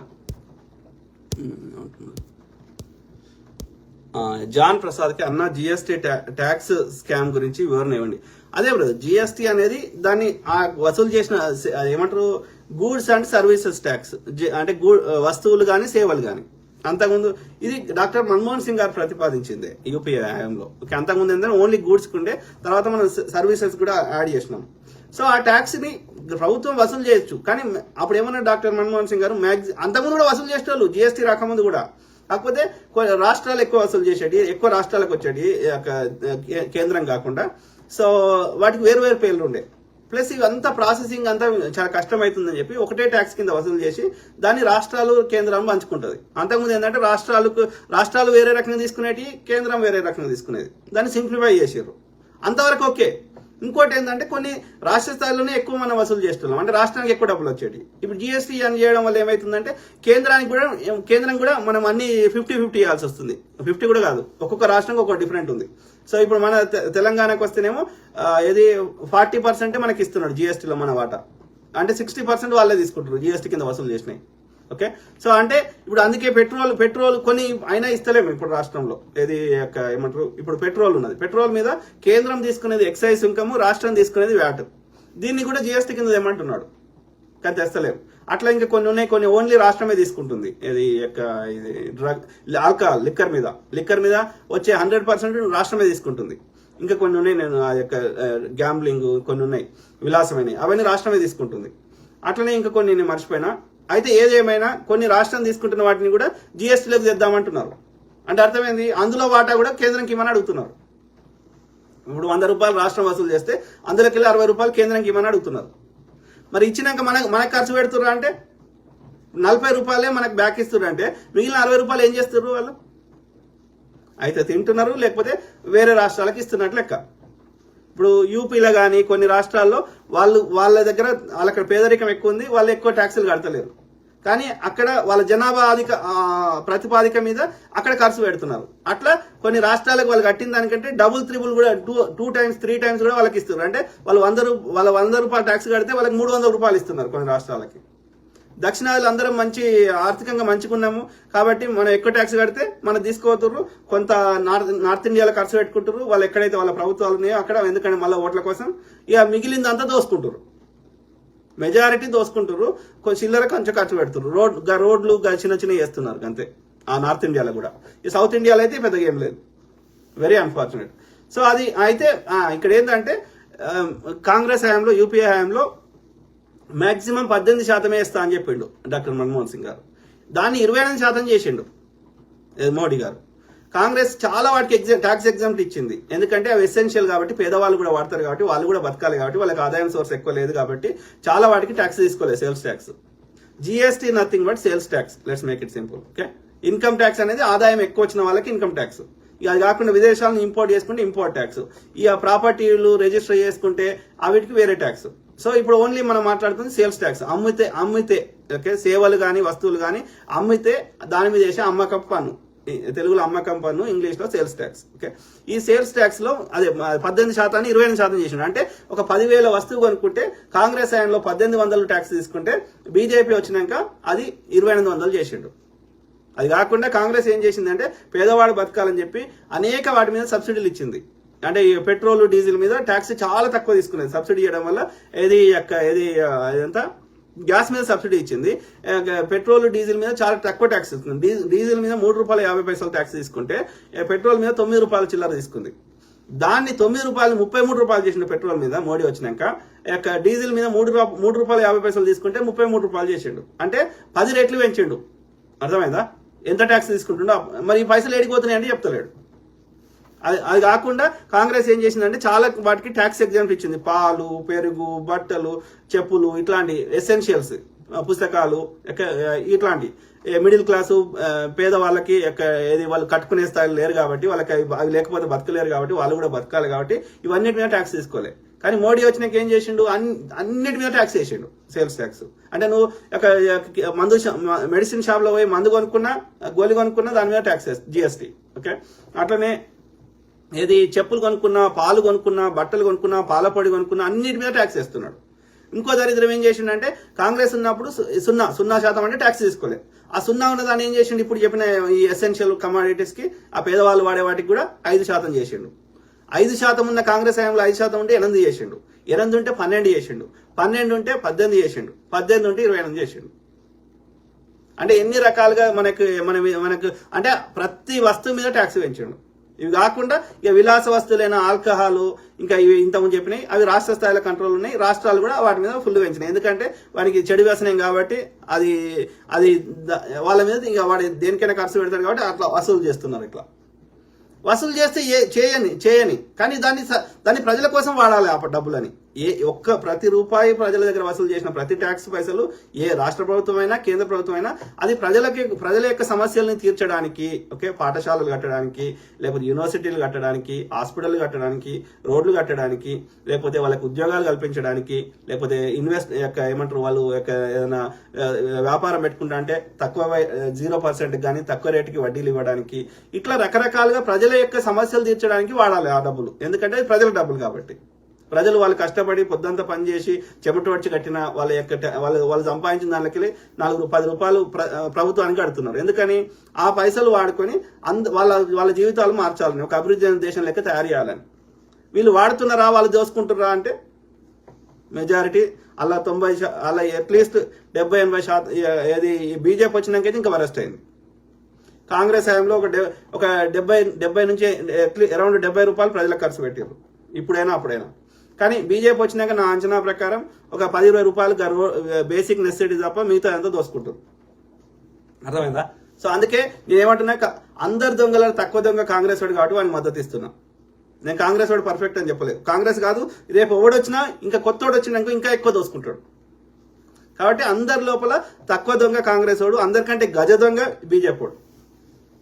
గలీసినప్పుడు అందుకే ప్రెస్ కాన్ఫరెన్స్ రాడు, ఒక్క ముచ్చడి చెప్పడు. మిగతా ప్రధానులు వచ్చేవాళ్ళు, ఎందుకంటే వాళ్ళ లోపల నిజాయితీ ఉంది కాబట్టి వచ్చేవాళ్ళు. ఇంక్లూడింగ్ బీజేపీని స్థాపించిన వాజ్పేయి గారు కూడా వచ్చేవారు. వాళ్ళకి ఇంతో అంత దేశం మీద ప్రేమ ఉండేది. ఇప్పుడున్న ఈ Amit Shah, Modi worst fellows, waste fellows. Rammohan సంటి ఉచితంగా దేశభక్తులుగా ఎలా మారాలి, ఉన్మాదం ముదిరితే దానికి పెడుతున్న పేరు దేశభక్తి. దేశద్రోహులు ఎట్లా దేశభక్తులు అవుతారు బ్రదర్? మనలాంటి వాళ్ళం దేశభక్తులం, వాళ్ళు దేశద్రోహులు. దేశభక్తి అంటే నీ భావాన్ని విభేదించిన వారిని రోత మాటలతో వేధించడం, ట్రోలింగ్ చేయడం, బూతు పదాలతో. ఎందుకంటే వాడి దోపిడిని మనం ప్రశ్నిస్తే మనం దేశద్రోహులం అంట, వాడు దేశద్రోహి. సో ట్రోలింగ్ చేయడం, బూతు పదాలతో దాడి చేయడం, ఈ విధంగా దేశభక్తి నిర్వచనాన్ని మార్చేసిన విశ్వాసఘాతకుల చేతుల్లో దేశం. ఇలాంటి అజ్ఞానుల భరతం పట్టే మరో రాజ్యాంగేతర సమాంతర వ్యవస్థ సహజంగా ఏర్పడే ప్రమాదం. తప్పకుండా బ్రదర్, మనందరం చైతన్యం అయితే, మనందరము ఒక ఏమంటారు ఇప్పుడు అన్ని విషయాల మీద పూర్తి అవగాహన వస్తే తప్పకుండా మనం ప్రశ్నించగలుగుతాము. అట్లనే మంచి వాళ్ళని మాత్రం ఎన్నుకోగలుగుతాం. ఈ దుర్మార్గం ఎన్నుకోకపోతే అది సరిపోయింది కదా.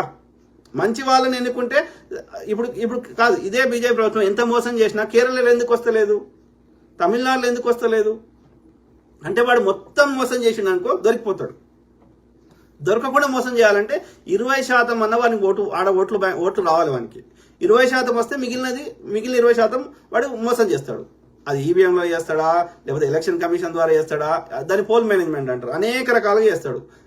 ముందు రోజు పోతాడా, పైసలు ఇస్తాడా, అనేక రకాలుగా చేసి మిగతా 20% తెచ్చుకునే ప్రయత్నం చేస్తాడు. వానికి 20% లేదనుకో, 0% ఉంది, 5% ఉందనుకో వాడు గెలవాడు. అది good example Kerala and Tamil Nadu. కాబట్టి ప్రజల్ని పూర్తిగా చైతన్యం చేసినాం అనుకో, వానికి 0% ఓట్లు పడ్డాయి అనుకో, 20% రాకుండా చేసినాం అనుకో, వాడు రాడికి అక్కడ. సింపుల్. రామ్మోహన్స్ అంటే ఏమంటారు బ్రదర్? అది చదివిన బ్రదర్, సేమ్ కదా. నీలా హరీష్ ఏమంటారు బ్రదర్? మీ మాటకి ఏకీభవిస్తున్నాను, కానీ హైలైట్ ఏంటంటే ప్రస్తుత సమాజంలో చదువుకున్న వాడే పొల్యూట్ అవుతున్నాడు. వాళ్ళకి 2 రకాలు ఉన్నారు. చదువుకునేలేమో వాళ్ళ అజ్ఞానం వల్ల వాళ్ళకి తెలియకుండా ఆ రొంపిలో పడుతున్నారు. చదువుకున్నాడేమో అన్ని తెలిసి కూడా. ఇంకోటి చెప్పాలి, చదువుకున్నోడు అంటున్నాం కానీ ఇంకో దరిద్రం ఇది. ఇంతకుముందు చెప్పిన మాటను సరిదిద్దుకోవాలేమో నేను. ఎందుకంటే చదువుకున్న వాడి వీళ్ళు ఏమంటారు అంటే, నేను కరెక్ట్ ఇంగ్లీష్లో ఇది ఎడ్యుకేటెడ్ ఇల్లిటరేట్స్ అంట. అంటే చదువుకోనోళ్ళు అన్నట్టు. ఇల్లిటరేట్ అంటే చదువుకోనోడు. ఎడ్యుకేటెడ్ ఇల్లిటరేట్స్ అంటే అర్థం ఏంది? వీడు చదువుకున్నాడు కానీ ఇప్పుడు ఒక డాక్టర్ ఉన్నాడు, వాడికి డాక్టర్ పని మాత్రమే వచ్చు. సాఫ్ట్వేర్ ఇంజనీర్ అన్నాడు, వాడికి సాఫ్ట్వేర్ పని మాత్రమే వచ్చు. ఇక మిగతా సబ్జెక్ట్ అది వాడిని చదువు కాకుండా ఇంకే ఏది అడిగినా వాడి 0 నాలెడ్జ్. మీ ముఖ్యమంత్రి ఎవరా అంటే వాడు చెప్పలేడు, ప్రధానమంత్రి ఎవడా అంటే చెప్పలేడు, రాష్ట్రపతి ఎవరు అంటే చెప్పలేరు. ఇప్పటికి మెజారిటీ యూత్ అట్లనే ఉన్నారు. ఏ విషయం ఇప్పుడు రాజద్రోహ చట్టం అంటే తెలియదు వానికి. ఏ విషయం మీద అవగాహన ఉండదు. వేరే దానికి స్క్రూ ఎట్లా పెడతారా అంటే తెలియదు. ఇప్పుడు ఏదైనా ఇంట్లో బల్బు పోతే బల్బు తీసి కొత్త బల్బు ఎట్లా పెట్టాలో తెలియదు. ఫోన్ చేసి అడుగుతారు. వంట చేయాలంటే అలా ఏమేస్తారో తెలియదు. అంటే మిగతా విషయాల మీద మొత్తం ఎక్స్పర్ట్ కావాల్సిన అవసరం లేదు. ఒకదానిలో ఎక్స్పర్ట్ అవుతాడు, అన్నిట్లో ఎక్స్పర్ట్ కావాల్సిన అవసరం లేదు. కానీ మినిమం అవగాహన ఉండాలి కదా. అంటే అర్థమైంది, వాడు డాక్టర్ చదువులనే చదువు అంది, మిగతా అన్ని విషయాలు వాడు ఇల్లిటరేటు. దేశంలో ఏమవుతుంది, రాజకీయం ఏమవుతుంది, ఇక ఇంకో దాంట్లో ఏమవుతుంది అంటే వీళ్ళని ఏమంటారు నా భాషలో ఎడ్యుకేటెడ్ ఇల్లిటరేట్స్. చదువుకోని వారు. ఓకే, అది వచ్చిన సమస్య. ఎందుకంటే వాళ్ళు దే డోంట్ కేర్. వాళ్ళకి సమాజం మీద ఇంకో దాని మీద ప్రేమ లేదు. కేవలం పైసలు వచ్చే దాని మీద ప్రేమ ఉంది. కాబట్టి ఆ పైసలు వచ్చే దానిలోనే మనకి ఇంత నాలెడ్జ్ ఉంది, మిగతా దేంట్లో లేదు. అంతే. సో ప్రస్తుత రాజకీయ పరిస్థితుల్లో చదువుకోని వారి కంటే చదువుకున్న వాళ్ళకి చాలా మందికి కామన్ సెన్స్ లేదు. ఏ సెన్స్ లేదు, స్వార్థం తప్ప ఏ సెన్స్ లేదు. పైసలు కావాలి అంతే. ఉదాహరణకు రూరల్ ఏరియాలో చదువు లేని వాళ్ళు మంచి వాళ్లకు ఓటు వేస్తే, నగరాల్లో చదువుకున్న వాళ్ళు దొంగలకు ఓట్లు వేస్తున్నారు మిత్రం. కరెక్ట్. అందుకే అందరికీ ఆ యొక్క దేశభక్తి కానీ, దాని ఓటుకి ఉన్న విలువ కానీ, ఓటు సరైన వాడు ఎన్నుకోకపోతే ఎంత నష్టం జరిగే అవకాశం ఉంది కానీ, ఇవన్నీ మనం అర్థమయ్యేటట్టు చెప్పాలి. చదువుకోని వాడికి, చదువుకున్న వాడికి, చదువుకోని వాళ్ళకి, లేకపోతే దీస్ ఎడ్యుకేటెడ్ ఇల్లిటరేట్స్ చెప్పాలి. నా కొడుకుని, నా బిడ్డని అమెరికాకు పంపుతా, యూకేకి పంపుతా, ఇంకో దేశం పంపుతా అంటారు కానీ ఆ దేశం లెక్క నేనెందుకు చేసుకోవద్దు? ఆ దేశం ఒకప్పుడు కూడా మనకంటే వరస్తుండే ఎట్లయింది అని ఆలోచించేటువంటి వాళ్ళ సంఖ్య తగ్గిపోయింది. కాదు, మన ఇంట్లో మంచిగా లేకపోతే పక్క ఇంట్లో పెట్టామా? మన ఇల్లు మంచిగా వేసుకుంటామా? Common sense. ఎట్లా సాధ్యం అది? మన ఇండివిజువల్గా ఏం చేయలేం, మన ఒక్కరి ట్యాక్సులతో ఏం చేయలేం. కానీ అది అందరు ట్యాక్సులు కలిపితే పెద్ద బిగ్ అమౌంట్ అవుతుంది కాబట్టి బిగ్ పనులు చేయగలుగుతాం. ఆ దేశాల్లో చేసారు కాబట్టి ఆ దేశాలు ఇలా మంచుకున్నాయి. మరి మనం కూడా డబ్బులు ఉన్నాయి కానీ మన దగ్గర లేవా? మనం కడతలేమా ట్యాక్సులు? వాళ్ళకంటే ఎక్కువ కడుతున్నాం. మరి ఏడిపోతున్నాయి పైసలు? వీళ్ళు తింటున్నారా అని అంటే నేను దేశద్రోహ కేసు పెడతా అంటున్నా మీద. నేనేం అడుగుతలే, నాకు ఇవ్వంటే దేశద్రోహం కేసు పెట్టు. ప్రజల సొమ్ము ప్రజల ఖర్చు పెట్టమంటే ఎందుకు దేశద్రోహ కేసు పెడతావురా? ఆలోచించండి మిత్రులారు. నీలా హరీష్ బ్రదర్, నరేంద్ర మోడీకి దమ్ముంటే పెట్రోల్ మీద జిఎస్టీ వేయమనండి, సపరేట్ ట్యాక్స్ కాకుండా. వేస్తాడు. ఆ జిఎస్టీలు ఉన్నాయి కూడా చాలా వరకు తీసేపించుకోవాలి. ఎందుకంటే 60% మనం అనవసరంగా కేంద్రానికి ఇస్తున్నాం కదా బ్రదర్. రాష్ట్ర స్థాయిలో ఉన్నది అనుకో, అంతకుముందు అదే ఉండే. జిఎస్టీ తెచ్చిన ఉద్దేశం ఏంది, కేంద్రానికి ఎక్కువ ట్యాక్స్ రావాలని, అంతే, వాళ్ళు ఏం లేదు. ఓకే, అర్థమైందా? ఈ మనం కట్టిన ప్రతి రూపాయిలో 60 రూపాయలు వానికి పోవట్టే. జిఎస్టీ లేకముందు ఆ కట్టిన ప్రతి రూపాయి రాష్ట్రానికి వచ్చేది. కొన్ని వేస్తాడు వాడు, కానీ రిలేటివ్లీ మనకి తక్కువ అయ్యేది, మనకి ఎక్కువ వచ్చేది. అందుకని అన్నిటిని జిఎస్టీ కలుపు అంటున్నాడు. అంటే మనం రాష్ట్రానికి కట్టే ప్రతిదీ వాళ్ళకెళ్ళి వాటా కావాలని అడుగుతున్నాడు జిఎస్టీ అంటే, అంతే. ఎంఎస్విఎస్ వాసు, ఎందుకంటే రాష్ట్రాలు అంగీకరించకపోతే, రాష్ట్ర ప్రభుత్వ సహకారం లేకపోతే వానికి ట్యాక్స్ పోదు జిఎస్టీ. ఇక్కడ రాష్ట్ర ప్రభుత్వం కట్టము అంటే వాడు ఏం చేయలేడు, రాష్ట్రాన్ని అరెస్ట్ చేయలేడు రాష్ట్ర ప్రభుత్వాన్ని. కాబట్టి రాష్ట్రాల మీటింగ్లు పెట్టి రాష్ట్రాలు బతులాడుకుంటుండు, ఏది అన్నిటిని జిఎస్టీ ఇంక్లూడ్ చేయని. అన్ని రాష్ట్రాలు ఒప్పుకోకపోతే ఏం చేసిండు, 10 ఏళ్ల వరకు మేము అదనంగా మీకు ఎక్కువ ఇస్తామని చెప్పిండు. 10 ఏళ్ల తర్వాత అది అదనంగా ఇచ్చేది ఇయ్య అని చెప్పిండు. ఎడ్డి రాష్ట్రాలు ఒప్పుకున్నాయి. ఎంఎస్విఎస్ వాసు, అన్నగారు నమస్తే. పాకిస్తాన్ లేకుండా బీజేపీ చేయడం ఎందుకు బ్రదర్? నేనేమంటున్నా వాసు బ్రదర్, పాకిస్తాన్ అనేది ఒక మన పక్క దేశం. పాకిస్తానే కాదు, శ్రీలంక అయినా, లేకపోతే నేపాల్ అయినా, భూటాన్ అయినా, అవి చాలా చిన్న దేశాలు మన దేశంతో పోలిస్తే. మనకున్న జనాభా, మనకున్న తెలివితేటలు, మనకున్న రిసోర్సెస్ తో పోలిస్తే చాలా చిన్న దేశం. పాపం వాళ్ళ బాధలు వాళ్ళకున్నాయి. అట్లనే అభివృద్ధి అయిన దేశాలు కూడా వాళ్ళ బాధలు వాళ్ళకున్నాయి. ఎంత చెట్టుకి అంత గాలి అన్నట్టు ఉన్నాయి. సో అందరి దేశాల్లో ఉన్న వాళ్ళు ప్రజలే కదా, వాళ్ళతోటి మనకి ఏం శత్రుత్వం ఉంది పాకిస్తాన్ తోటి? ఇలా హిందువులకి ముస్లింలకి ఏం శత్రుత్వం ఉంది? ఏమున్నా చెప్పండి. హిందువు ఆయనకు నచ్చిన దేవుని ఆయన మొక్కుకుంటాడు, ఆయనకు నచ్చినట్టు తింటాడు, ఆయనకు నచ్చినట్టు జీవిస్తున్నాడు. ముస్లిం అయినా అంతే, ఇంకో మతమైనా అంతే. సో ఎట్లా హిందూ ముస్లిం ఎట్లా శత్రువులు అవుతారు? ఎందుకు అవుతారు? Same thing with Pakistan. ఎందుకు నాకు శత్రువు అవుతుంది? ఏమంటున్నది పాకిస్తాన్? వాళ్ళ బతుకులు వాళ్ళు బతుకంగా మనకు వాళ్ళకి జీవించే హక్కు ఆ ప్రకృతి ఇచ్చినప్పుడు మనము తీసేయడానికి పాకిస్తాన్ ఎందుకు శత్రువు లెక్క చూడాలి? నేనేమంటున్నా, ఇప్పుడు నా ఫ్రెండ్ ఉన్నాడు, నా ఫ్రెండ్ వాళ్ళ అమ్మని గౌరవిస్తా, నా అమ్మని ప్రేమిస్తా, కానీ నా ఫ్రెండ్ వాళ్ళ అమ్మని శత్రువు లెక్క చూడ కదా. నాకేం అవసరం? సేమ్ థింగ్ అప్లైస్ టు, అది వేరే మతమైనా సరే, వేరే దేశమైనా సరే, సేమ్ థింగ్. వాళ్ళు సంతోషంగా బతకాలి, వాళ్ళు కూడా మంచిగా ఉండాలని కోరుకోవాలి, అంతే. ఏమైనా పాకిస్తాన్ మనకేమైనా సమస్యలు ఉంటే పరిష్కరించుకుందాం శాంతియుతంగా. ఇంటర్నేషనల్ లెవెల్లో ఐక్యరాజ్య సమితి లాంటి దేశాలు ఉన్నాయి. లేదు అంటే మనమే కూర్చుండి బయలాటరల్ గా చర్చల ద్వారా పరిష్కరించుకుందాం. మాట్లాడుకుంటే సమస్యకి ఏదో ఒక పరిష్కారం దొరుకుతుంది. రెండు దిక్కుల ఇద్దరికి నచ్చినట్టుగా జరగదు. ఒక మధ్య మార్గంలో కొంత మనకు నష్టం జరుగుతుంది, కొంత వాళ్ళకి నష్టం జరుగుతుంది, లేకపోతే కొన్ని మనకు నచ్చిన పాయింట్స్ వర్కౌట్ అవుతుంది. కొందరు ఏదైనా ఇప్పుడు ఈవెన్ జడ్జి అయినా తీర్పిచ్చేటప్పుడు ఏం చేస్తాడు, రెండు వాదనలు విన్నాక ఒకటే సైడ్ తీర్పు ఇవ్వడు. ఈవెన్ ఫ్యామిలీ కోర్టులు అయినా సరే కొందరు ఒక మిడిల్ గ్రౌండ్కి వచ్చి ఇస్తారు, పెద్ద మనుషులైనా సరే ఊర్లలో. కాబట్టి ఒక కామన్ గ్రౌండ్కి వచ్చి శాంతియుతంగా సమస్య పరిష్కరించుకుందాం ఏదైనా సమస్యలు ఉంటే. నాకు తెలిసి నాకున్న పరిజ్ఞానం ప్రకారం పాకిస్తాన్కి ఇండియాకి మధ్యలో కాశ్మీర్ విషయంలో తప్ప ఇంక ఏ విషయంలో ఎలాంటి సమస్య లేదు. కాశ్మీర్ అనేది వాళ్ళు ఏది ముస్లిం అప్పుడు రెఫరెండం కింద పెట్టి మొత్తం పోతలేను, ఓన్లీ హైలైట్. సో అక్కడ రెఫరెండం పెట్టి అక్కడ మెజారిటీ కాశ్మీర్ ప్రజలు ఏం కోరుకుంటే అది చేయమని అప్పుడు బ్రిటిష్ వాడు చెప్పిపోయింది. అది బ్రిటిష్ వాడు పెట్టిన ఈ గొడవ అంతా, ఈ దేశ విభజన. సో ఆ క్రమంలో ఇప్పటికీ వాళ్ళకి ఒక ఆశ ఉంది, అక్కడ మెజారిటీ ప్రజలు ముస్లిమ్స్ ఉన్నారు కాబట్టి అక్కడ రెఫరెండం పెట్టి అక్కడ ప్రజలు పాకిస్తాన్లో కలుస్తామంటే ఈమని అడుగుతున్నారు. అది ఎవడు పెట్టినా ఎందుకు పెట్టినా మేము ఇయ్యంరా, అది ఎవడు గుంజుకునేది ఆడు గుంజుకునేది అయిపోయింది, అంతే. ఇక కొంత చైనా కంట్రోల్ ఉంది, కొంత పాకిస్తాన్ కంట్రోల్ ఉంది, మెజారిటీ ఇండియా కంట్రోల్ ఉంది, అంతే. ఇక గతాన్ని మార్చలేము, అది ఇక మర్చిపోవాలంతా. ఓకే, ఎవరికి ఉన్నది దానికే ఉంటుంది. ఇక మనం ఒక ఇంటర్నేషనల్ గా ఒక కాంప్రమైజ్ అవుదాం, మన రిసోర్సెస్ దీని గురించి కొట్లాడడానికి వేస్ట్ చేసుకోకుండా ఐక్యరాజ్య సమితి లెవెల్లో మనం ఒక అగ్రిమెంట్ రాయించుకొని ఈ కాన్ఫ్లిక్ట్ లేకుండా చేసుకుందామని చర్చల ద్వారా చేర్చుకుంటే అయిపోతుంది. పెద్ద పెద్ద దేశాలు ఇన్వాల్వ్ చేసి అమెరికా, ఫ్రాన్స్, ఇట్లా యూకే వీళ్ళందరితోటి ఇన్వాల్వ్ చేసి ఈ సమస్య పరిష్కారం చూపెట్టుకుంటే అయిపోతుంది. అదర్ దాన్ కాశ్మీర్ సమస్య పాకిస్తాన్ మనకి ఇంకేం కొట్లాట ఉంది? నాకు తెలిసి ఏ విషయం లేదు.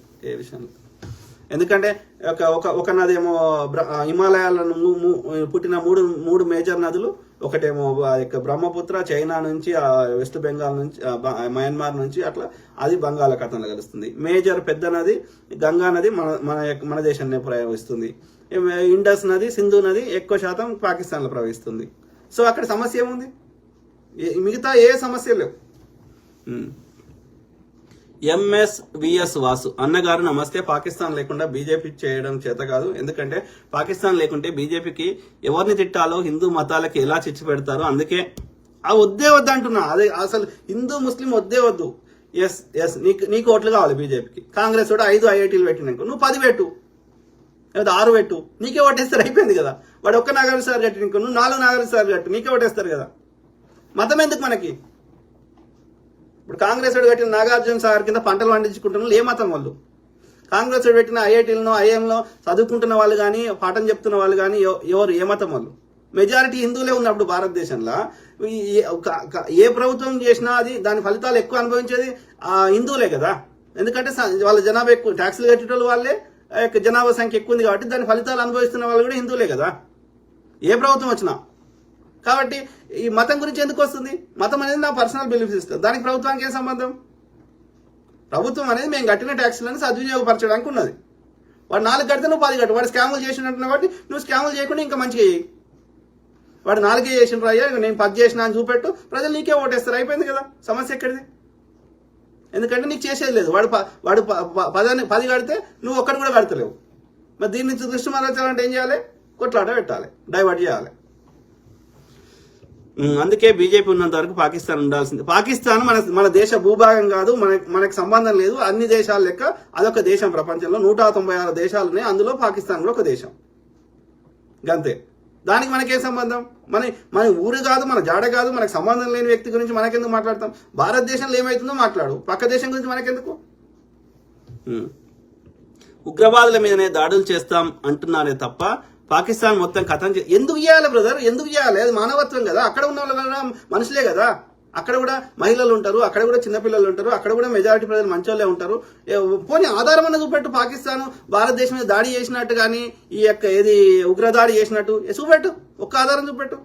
నా అంచనా ప్రకారం లష్కర్ తోయిబా అనేది భారతదేశం సైడ్ లో ఈ యొక్క మన ఇండియా ఆక్యుపై చేసినటువంటి కాశ్మీర్లో వీళ్ళే బీజేపీ వాళ్ళే పెంచి పోషిస్తున్నారు. చూపెట్టు పాకిస్తాన్ చేసినట్టు. ఎందుకంటే పాకిస్తాన్ అదంతా BJP IT cell false propaganda. ఒక్క ఆధారం చూపెట్టి నేను దండం పెడతా. ఓకే, ఎందుకంటే పాకిస్తాన్ ఉగ్రవాదులను తయారు చేస్తుంది. Absolute non sense. ఉగ్రవాదులు ఉంటేనే ఇలాంటి దాడులు అడ్డం పెట్టుకొని అది ఆధారం చూపెట్టి వాళ్ళు చేయించినట్టు ఎక్కడి నుంచి వచ్చిర్రు, ఎక్కడ ట్రైనింగ్ తీసుకున్నారు అన్ని. కాంగ్రెస్ హయాంలో మనము ముంబై దాడులు జరిగితే వాళ్ళు ఏ పడవలు వచ్చిర్రు, ఏ టైంలో వచ్చిర్రు, కరాచీలో ఎప్పుడు స్టార్ట్ అయినరు, ముంబైకి ఎప్పుడు చేరిండ్రు, ఎవ్రీథింగ్ మినిట్ టు మినిట్ ప్రజల ముందు పెట్టినాం. అట్లా పెట్టమని అంటున్నా. పుల్వామా దాడి అయినా సరే, ఈ యొక్క మొన్న పహల్గామ్ దాడి అయినా సరే, ఊరికే బట్టగాల్చి మీదేస్తా అంటే కలవదు. అట్లా చేయించిందే వీళ్ళు. పార్లమెంట్ మీద దాడి జరిగింది కదా, ఇప్పటివరకు విచారణ ఇది. దానికైతే పాకిస్తాన్ ఇదంటే పాకిస్తాన్ చేసినాం, అదైతే పాకిస్తాన్ వేయలేవు కదా. ఇప్పటికి మాలేగావ్ కేసు ఇంకా విచారణకు రావాలి, ఎందుకు వస్తలేదు? విచారణ అయిపోయింది, తీర్పు రావాలి. ఎల్లో కలర్ ఉండే పాప్కార్న్ మీద 14% GST Neela Harish brother. Brown colour sweet popcorn మీద 18% GST వేస్తున్నాడు. ఇక్కడ కూడా వర్ణ వివక్ష ఉంది. నీలా హరీష్ బ్రదర్ కరెక్ట్ అంటున్నావు. జాన్ ప్రసాద్కి ఈ రాజద్రోహ కేసులో లాయర్లకు తెలుసు కాబట్టి మరి ఎందుకు వారు ప్రశ్నించడం లేదన్నా? ఎందుకంటే వాళ్ళు చట్టాన్ని ఏమంటారు, మన తరఫున రిప్రజెంటేషన్ ఇస్తారు న్యాయవాదులు తప్ప, వాళ్ళు 4 పైసలు వస్తాయని ఆశ తప్ప. ఇది ప్రజలు కొట్లాడాలి. ప్రజలు కొట్లాడి ఈ యొక్క సుప్రీంకోర్టులో చాలా మంది పిల్లులు వేస్తున్నారు ఏమని, ఈ తొలగించమని. కానీ సుప్రీంకోర్టు ఇప్పటివరకు అది తీసేయాలని ఏమీ తీర్పు ఇవ్వలేదు. సో మనం కొట్లాడాలి. అది చట్టసభ యొక్క నిరసన తెలిపైనా, లేకపోతే మన ప్రజాప్రతినిధులకు రెఫరెండం ఇచ్చైనా, సోషల్ మీడియాలో మూవ్మెంట్ చేసైనా, లేకపోతే గ్రౌండ్లో చేసైనా, ఎట్లనే చేసి ఈ యొక్క చట్టాన్ని రిపీల్ చేయాలి అనేది మనం పోరాడాలి. దాంతోపాటు సుప్రీంకోర్టులో కూడా కేసులు వేసి కొట్లాడాలి. కానీ సుప్రీంకోర్టుని కూడా ఇన్ఫ్లుయెన్స్ చేస్తున్నారు. ఎందుకంటే వీళ్ళ మనుషులు పెట్టుకున్నాడు కదా ఆడ కూడా. ఎందుకంటే రిటైర్ అయిన జడ్జిలు అందరూ ఇలా బీజేపీకి సంబంధించిన దేనిలో ఏదో ఒక పదవి ఇచ్చేసాడు. ఆయన అమిత్ షాకి ఆ కేసులో ఏంది అది పారిపోయాడు కదా. సో ఆ కేసులో షోయిబుద్దీన్ కేసు కదా, అందులో నిర్దోషాన్ని తీర్పిస్తే ఆయన పేరు ఏదో ఉంది, రంజన్ గొగోయ్ ఏదో పేరు ఉంది. సో ఆయనకి ఏదో పదవి ఇచ్చేసిండు. అట్లా రిటైర్డ్ జడ్జిలు అందరికి పదవులు ఇస్తున్నాడు, వీళ్ళ అనుకూలంగా తీర్పు ఇచ్చిన వాళ్ళందరికీ. వాళ్ళు స్వార్థపరలే. మొన్న జడ్జి ఇంట్లో ఎన్నో కోట్లు దొరికినాయి కదా. దొంగలు అందరు దొంగలే. ఇంకో దరిద్రం ఏంటంటే ఆ జడ్జిలు మెజారిటీ బ్రాహ్మణులే ఉన్నారు, ఆర్య బ్రాహ్మణులు. అదొక దరిద్రం అంటున్నదా. మహమ్మద్ అబ్దుల్ వాహిద్, ఈవీఎంలు బ్యాన్ చేయాలి అన్నగారు, ప్లీజ్ ప్రొటెస్ట్ ఆన్ దట్. ఇంకోసారి కనుక మోడీ వస్తే ఈవీఎం మీద గెలిస్తే ఇంకా ప్రజాస్వామ్యం మీద కంప్లీట్ గా నమ్మకం పోతుంది. Please protest on that. చేయాలి బ్రదర్, మనం సమిష్టిగా పోరాడదాం. ఏమంటారు brother? Neela Harish brother, petrol మీద జీఎస్టీ వేస్తే కేంద్రానికే నష్టం. ఎందుకంటే ప్రస్తుత క్రూడ్ ఆయిల్ రేటు ప్రకారం 30 రూపాయల పెట్రోల్ రావాలి, దాని మీద జీఎస్టీ వేస్తే 35 రూపాయలకు వస్తుంది. చూద్దాం. ఏదో అడుగుతున్నారు, నాకు మర్చిపోయినా ఏ ప్రోడక్ట్, కానీ జీఎస్టీ కింద ఏంది, జీఎస్టీకి ఒప్పుకోండి అని రాష్ట్రాల మీద ప్రెజర్ పెడుతున్నారు. పెట్రోలా ఇంకోట నాకు గరిపి గుర్తులే. ఎంఎస్విఎస్ వాసు, ఓటుకు ఆధార్ అనుసంధానం చేస్తే దొంగ ఓట్లను అరికట్టవచ్చు కదా అన్న బీజేపీ ప్రభుత్వం ఎందుకు? అవును బ్రదర్, ఇది చాలా వ్యాలిడ్ పాయింట్. చాలా మంది అడిగినారు, కానీ అన్ని పార్టీలలో ఉన్న దొంగలు ఒప్పుకుంటలేరు, ఇంక్లూడింగ్ ఎంఐఎం అధినేత ఒప్పుకోడు. ఓల్డ్ సిటీలో ఎట్లా గెలుస్తున్నాడు? ఓల్డ్ సిటీ ఎందుకు డెవలప్? మిగతా ప్రాంతాలు అన్ని డెవలప్ అయినప్పుడు ఓల్డ్ సిటీ ఎందుకు డెవలప్ అవుతలేదు? మళ్ళా ఇందరి మీద సిబిఐ ఈడీ ఐటీ దాడులు చేసినప్పుడు ఓవైసీ మీద ఎందుకు చేస్తలేరు? ఆలోచించండి, లాజిక్ ఉందా లేదా? ఎందుకంటే ఈ ఓవైసీ బీజేపీని గెలిపించడానికి దేశం మొత్తం ఓల్డ్ సిటీలు తప్ప మిగతా అంతా గెలిపించడానికి బీజేపీ సహకరిస్తున్నాడు దేశం అంతా.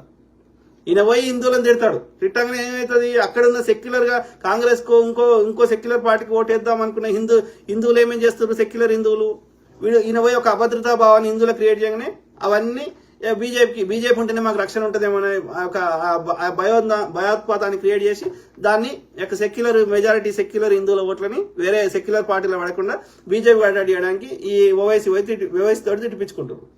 కేజ్రీవాల్ గారు చెప్పారు కదా, ఓవైసీ ఏ రోజు ఎక్కడ కలిసిండు ఢిల్లీలో అని. సో అట్లా చేస్తున్నాడు.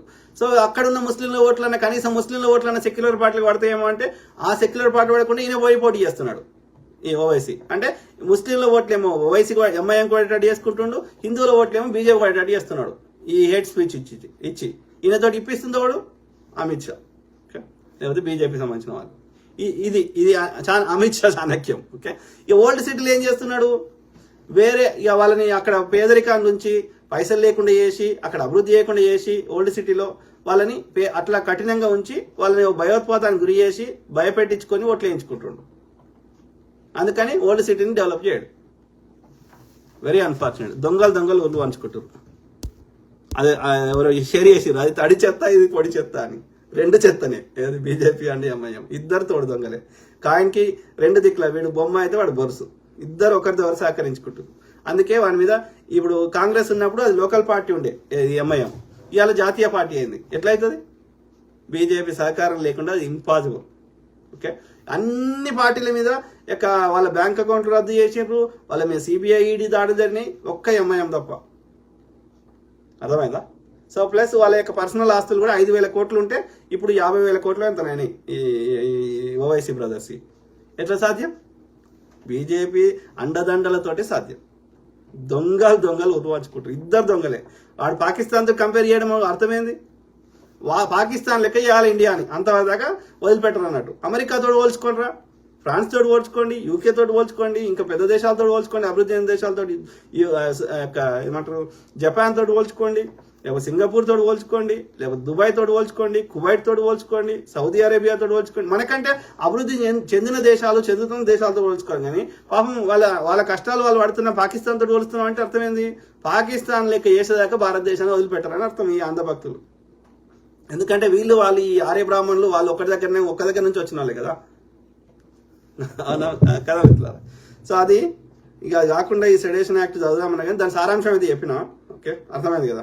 అంటే ఇలా ఏమి హింసలేదు ఏంటంటే ముచ్చడి చెప్పితే ఇట్లాంటి వాటికి కూడా సెడేషన్ యాక్ట్, సోషల్ మీడియాలో పోస్ట్ పెడితే, లేకపోతే వీళ్ళ తప్పిదాలను ఎత్తు పెడితే దానికి రాజద్రోహం కేసు పెడతారు. మన ఆర్టికల్ 19 అర్థమైంది, నా భావ స్వేచ్ఛను తీసే హక్కు లేదు కదా.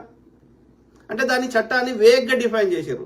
అంటే సమాజంలో డిజార్డర్ క్రియేట్ చేస్తే, లేకపోతే వైలెన్స్ క్రియేట్ చేస్తే చేసే విధంగా అట్లా మాట్లాడితే అని. కరెక్ట్ అయిన దాన్ని ఎట్లా ప్రూవ్ చేస్తావు? మాట్లాడితే వైలెన్స్ ఎట్లా అవుతుంది? నేను మాట్లాడి నచ్చకపోతే ఇంకోటి చెప్పు, నేను కొట్టుకోరా అంటే వాడు కొడతాడా? వానికి తెలియలేదా? వానికి చట్టం తెలియదా? కొడితే నేరం అని తెలియదా? తెలిసినప్పుడు ఆ నేరం చేస్తే ఆల్రెడీ చట్టాలు ఉన్నాక, నేరం చేసిన వాళ్ళకి శిక్షలు ఉన్నాక ముచ్చడి చెప్పిన మీద ఎందుకు శిక్షలు వేస్తావు? అది కరెక్ట్ కాదు. అందుకని ఏమంటున్నా అంటే రాజులు ఇది కేవలం బ్రిటిష్ వాడు తెచ్చిన చట్టం. ఎందుకోసం తెచ్చిండు? కేవలం వాని రాజరికానికి వానికి ఎవడు ఎదురు చెప్పొద్దని. ఎందుకంటే మెజారిటీ ప్రజలు, దేశంలో ఉన్న ప్రజలు బ్రిటిష్ మీద వ్యతిరేకత వస్తే వాని దేశంలోకి వెళ్ళిపోమంటారు. కాబట్టి వాడి వెళ్ళిపోతే ఇక్కడి నుంచి దోసుకోలేడు. కాబట్టి వానికి బంగారు బాతు లాంటిది భారతదేశం దొరికింది. కాబట్టి భారతదేశంకి వచ్చిందే అందుకోసం. కాబట్టి ఇక్కడ ఉన్న ముడి సరుకులు ఎత్తుకువేయండు, ఇక్కడ ఉన్న సంపద ఎత్తుకువేయండు, ఇక్కడ ఉన్నటువంటి ఎవ్రీ ప్రెషియస్ థింగ్ ఎత్తుకువేయండు. ఎత్తుకోవడంతో పాటు వాడికి ప్రపంచంలో ఏ యుద్ధం చేసినా భారత సైనికులు తీసుకువేయండు. వానికి లేబర్ పని చేయాలని ఏ దేశంలో, ఇప్పుడు ఎక్కడో ఆఫ్రికాలో ఏది ఏమంటారు దాన్ని ఏమో లేబర్ అంటారు, ఇంటెండెడ్ ఏదో లేబర్ అంటారు. ఓకే, సో అది బాండెడ్ లేబర్ అన్నట్టు. ఇవాళ ఇండియన్స్ అన్ని దేశాలు ఎందుకున్నారు? ఆఫ్రికన్స్ అయినా లేకపోతే ఇండియన్స్ అయినా. ఎందుకంటే ఇండియన్స్ ఇప్పుడు బ్రౌన్ వచ్చింది, కానీ అప్పుడు ఇంకా నల్లగా ఉండే. ఈ ఆఫ్రికన్ లాగానే, ఆఫ్రికన్ అంతా నల్లగా లేకుండా కొంచెం డార్క్ బ్రౌన్ ఉండే. సో ఈ యొక్క నల్ల తోలు ఉన్న వాళ్ళందరినీ ఏం చేసిండు? ఆఫ్రికన్స్ ని మనని ఏం చేసిండు? అన్ని దేశాలు తీసుకుపోయిండు. ఇంటెండెడ్ లేబర్ అంటారు దాన్ని. ఓకే, ఏంటంటే బానిసత్వం అన్నట్టు. సో ఈ బ్రిటిష్ వాడు వెళ్ళిపోయినాక, అక్కడ స్వతంత్రం వచ్చినాక అప్పుడు ఏమైంది? అక్కడున్న బానిసలైన భారతీయులు ఇలా పౌరులైనరు. ఇవాళ ఫిజీలో ఉన్నారు. ఎందుకున్నారు? లేకపోతే మారిషస్లో ఉన్నారు. ఎందుకున్నారు? వీడు సముద్రంలో తీసుకుపోయిండు. ఇక్కడ వీళ్ళందరినీ ఎత్తుకుపోయిండు, తీసుకుపోయిండు అంతే. ఇక బాండెడ్ లేబర్ రాయించుకొని తీసుకుపోయిండు. ఎందుకు కావాలి మనకి? అక్కడ ఉండే పొగాకు తోటలు, అక్కడ ఉండే అరటి తోటలు, అక్కడ ఉండే చెరుకు తోటలలో పని చేయించిండు మొదటి పని. లేకపోతే అమెరికాలో అయితే పత్తి తోటలలో పని చేసిండు.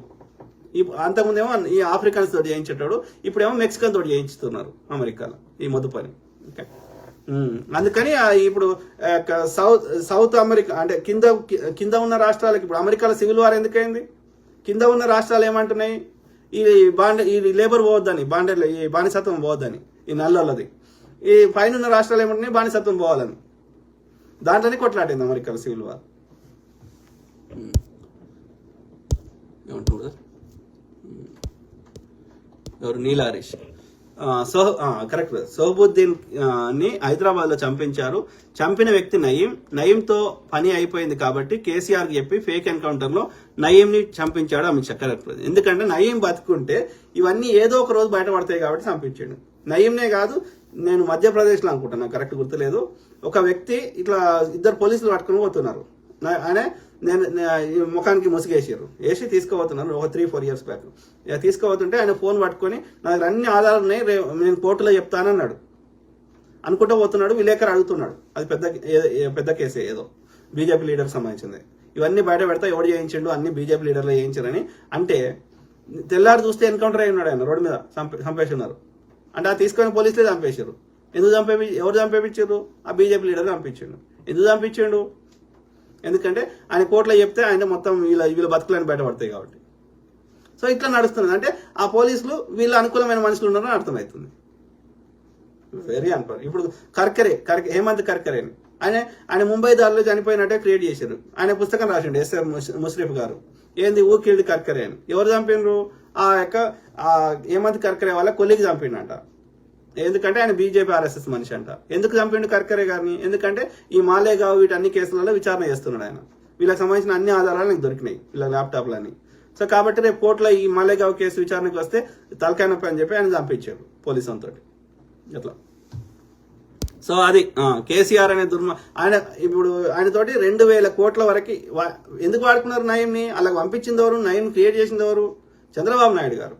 సో చేసి నయీంని నక్సలైట్ లెక్క పంపించి నక్సలైట్లను అంతం చేయడానికి స్టార్ట్ చేశారు. దాన్ని తర్వాత కేసీఆర్ గారు పోలీసులు వాడుకున్నారు. నయీంని వాడుకొని అనేక రకాలుగా దోపిడీ చేయించారు, కబ్జాలు పెట్టించారు. ఓకే, భూములు కానీ ఇండ్లు కానీ అట్లా దాదాపు 2,000 కోట్లు ఆయన వసూలు చేసిండు. ఇప్పుడు ఆయన వసూలు చేసిన డబ్బులన్నీ కావాలి పోలీసు వాళ్ళకి కానీ, లేకపోతే ఆ యొక్క కేసీఆర్ కానీ ఇంకొని కానీ. ఏవి మరి నయీం ఆస్తులేవి చంపించి అవన్నీ తీసేసుకున్నారు. ప్లస్ ఆయన దగ్గర ఏమైనా ఆధారాలు ఉంటే మళ్ళీ రేపు కోర్టులో ఏ కేసు అయినా, ఈ కేసు అయినా ఇంకో కేసు అయినా బయటకు వస్తుంది కాబట్టి చంపించారు. అంటే ఎంత దుర్మార్గులు చెప్పండి. MS VS Vasu. మన దేశంలో చాలా రాష్ట్రాల్లో స్థానిక పార్టీలు ఉన్నాయి, పెద్ద పార్టీలు బీజేపీ కాంగ్రెస్ రెండూ తప్ప ఏ రాష్ట్రానికి సంబంధించిన పార్టీలు ఉన్నాయి. అన్ని పార్టీల మీద ఈడీ ఐటీ దాడులు చేసి ఆ పార్టీలను ఇబ్బందులకు గురి చేస్తున్నారు.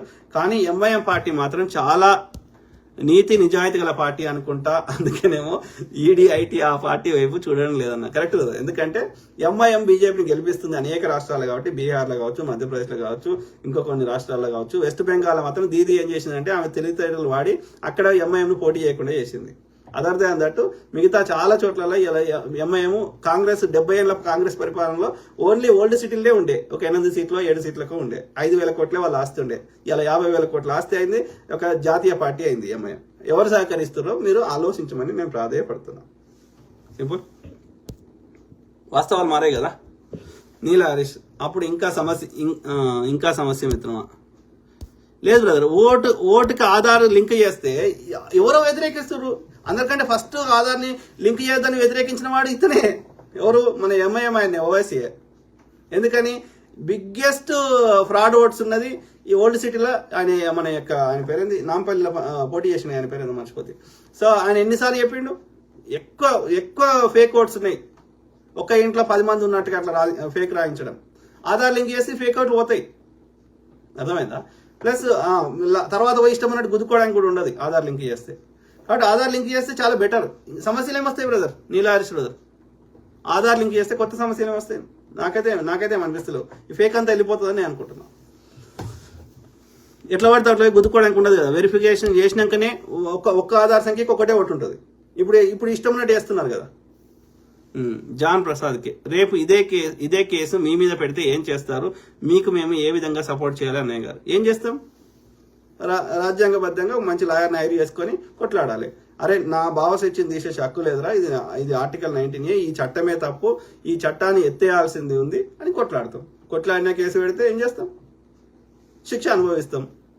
లేకపోతే దానికి ఇంకేమో నిరసన జరుపుతాం. లేకపోతే అన్ని దేశాల ప్రెసిడెంట్లకి, ప్రైమ్ మినిస్టర్లకు లెటర్ రాస్తాం, భారతదేశంలో భావస్వేచ్ఛను తీసేస్తారు అని, ఈ చట్టం దుర్వినియోగం చేస్తారు కాబట్టి దీని మీద చర్యలు తీసుకోమని ఇంటర్నేషనల్ ఆర్గనైజేషన్స్కి రాస్తాం.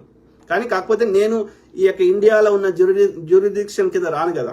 అంటే జ్యూరిడిక్షన్ అంటే ఏమంటారు దాని యొక్క ఇండియా పరిమితిలోకి రాను కదా. నేను ఇండియాలో లేను కదా.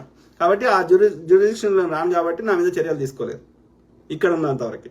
అక్కడికి వచ్చినాక తప్పుడు కేసులు పెట్టినప్పుడు అప్పుడు కొట్లాడే విధానం వేరే ఉంటుంది. కానీ ఇక్కడ ఉన్నంతసేపు అయితే ఇండియా చట్ట పరిధిలోకి నేను రాను కాబట్టి నన్ను తీసుకోలేరు, వాళ్ళు ఇష్టం ఉన్నట్టు చర్యలు చేయలేరు.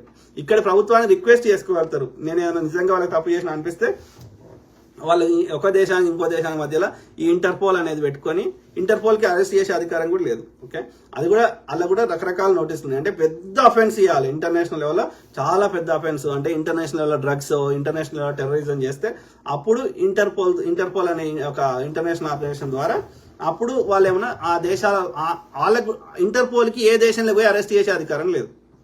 ఏ దేశ ఇంటిగ్రిటీని, సార్వభౌమత్వాన్ని తీసేసే అధికారం ఏ ఇంటర్నేషనల్ సంస్థకి, వ్యవస్థకు లేదు. వాళ్ళు ఒక గైడ్ లైన్ ఇవ్వగలుగుతారు, వాళ్ళు రిక్వెస్ట్ పెట్టుకోగలుగుతారు. అంటే అర్థమైంది, ఇలా అమెరికా ప్రభుత్వానికి నా మీద చర్యలు తీసుకోవద్దు అని అనుకుంటే మోడీ కాదు వాళ్ళ తాత వచ్చి బతిలాడినా, ఇంటర్పోల్ కాదు వాళ్ళ తాత వచ్చి చెప్పినా ఏం చేయలేరు. ఇప్పుడు అమెరికా చెప్తుంది, వాని పేరు ఎడ్వర్డ్ స్నోడెన్ అని, ఏది అమెరికాలో మిలిటరీకి సంబంధించినటువంటి సమాచారాన్ని వానికి పంపించండి. వానికి జూలియన్ అసాంజ్ అనేటువంటి అదే ఉంది కదా, దాని పేరు మర్చిపోతే వాడి వికీలీక్స్ పంపితే వాడు పెట్టిండు. ఈ ఎడ్వర్డ్ స్నోడెన్ వాడు ఇక్కడ అమెరికాలో మిలిటరీలో జర్నలిస్ట్, రెండిట్లేదు ఒకటి. సో ఆయన ఏం చేసిండు, రష్యాకు వారిపోయాడు. ఇప్పుడు అమెరికా ఇప్పుడు వాని మీద కేసులు వేద్దాము, వాడిని తీసుకొద్దాము, ఎన్ని ప్రయత్నం చేసినా రష్యా ప్రభుత్వం ఇస్తలేదు. కాబట్టి ఏం చేయలేడు. అంటే ఏమంటున్నా, ఇప్పుడు అదే జూలియన్ అసాంజ్ని యూకే ప్రభుత్వాన్ని అడిగితే ఒప్పుకున్నారు ఇవ్వడానికి. ఈ మేడే ఏమంటారు కాంప్రమైజ్ అయ్యిండు.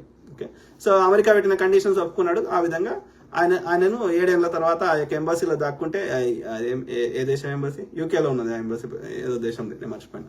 సో కానీ 7 ఏళ్ల తర్వాత ఆయన బయటకు రాగానే యూకే పోలీస్ అరెస్ట్ చేసి అమెరికా ఏం చెప్తే అది చేసింది, ఎక్స్పైరేట్ చేయమని చేసింది. మొన్న ఆ నిఖిల్ గుప్తా అనేటోడు ఇద్దరు అమెరికాలో, కెనడాలో ఉన్నటువంటి ఖలిస్తాన్ లీడర్లను చంపడానికి ప్రయత్నం చేస్తే అమెరికా ప్రభుత్వం అని అమెరికాకి ఎక్స్పైరేట్ చేయమంటే ఆఫ్రికా దేశం అమెరికా చెప్పినట్టు ఉన్నది. ఆ విధంగా మెజారిటీ దేశాలు అమెరికా చెప్పినట్టు వింటున్నాయి, కానీ కొన్ని దేశాలు వినవు. ఇప్పుడు నార్త్ కొరియా ఉంది, వినదు. సో ఏం చేస్తుంది అమెరికా? ఏం చేయలేదు. అంటే ఏమో చెప్తున్నా, నేను ఈ దేశంలో ఉన్నంతసేపు అమెరికా ప్రభుత్వము చేయాలంటే అనుకుంటే తప్ప, అది మోడీ కాదు వాళ్ళ తాత వచ్చిన మొన్న రానని ఇవ్వన్నాడు, మోడీ ఇవ్వడానికి ఒప్పుకుంటే ఇచ్చిండ్రు. అంతకుముందు ఆయన ఒప్పుకోలేదు, మన యొక్క ఇది ఒబామా కానీ లేకపోతే ఇంకా బైడెన్ కానీ. ఏం చేస్తాడు? ఏం చేయలేదు. కాబట్టి అమెరికా ప్రభుత్వం చేయాలనుకుంటే అది కూడా అది ఆ జ్యూరిడిక్షన్ కింద రానప్పుడు నాకు కూడా ఒక లాయర్ ఉండి నేను కొట్లాడుకుంటా కాబట్టి అంత ఈజీగా చేయరాదు. ఇప్పుడు ఆయన పేరేంది, టీడీ పోలు ఆయన మస్తు ఇబ్బంది పెట్టారు. ఇది ఆయన బూతులు తిడుతుండే కదా పంచప్రభాకర్ని, ఈ నోటీస్ పంపుతాము ఆ నోటీస్ పంపుతాము, అక్కడ కోర్టులో అక్కడ ఇండియాలో ఉన్న జడ్జిలను ఏమో అన్నాము, కానీ ఏం చేసిర్రు? ఏం చేయలే కదా.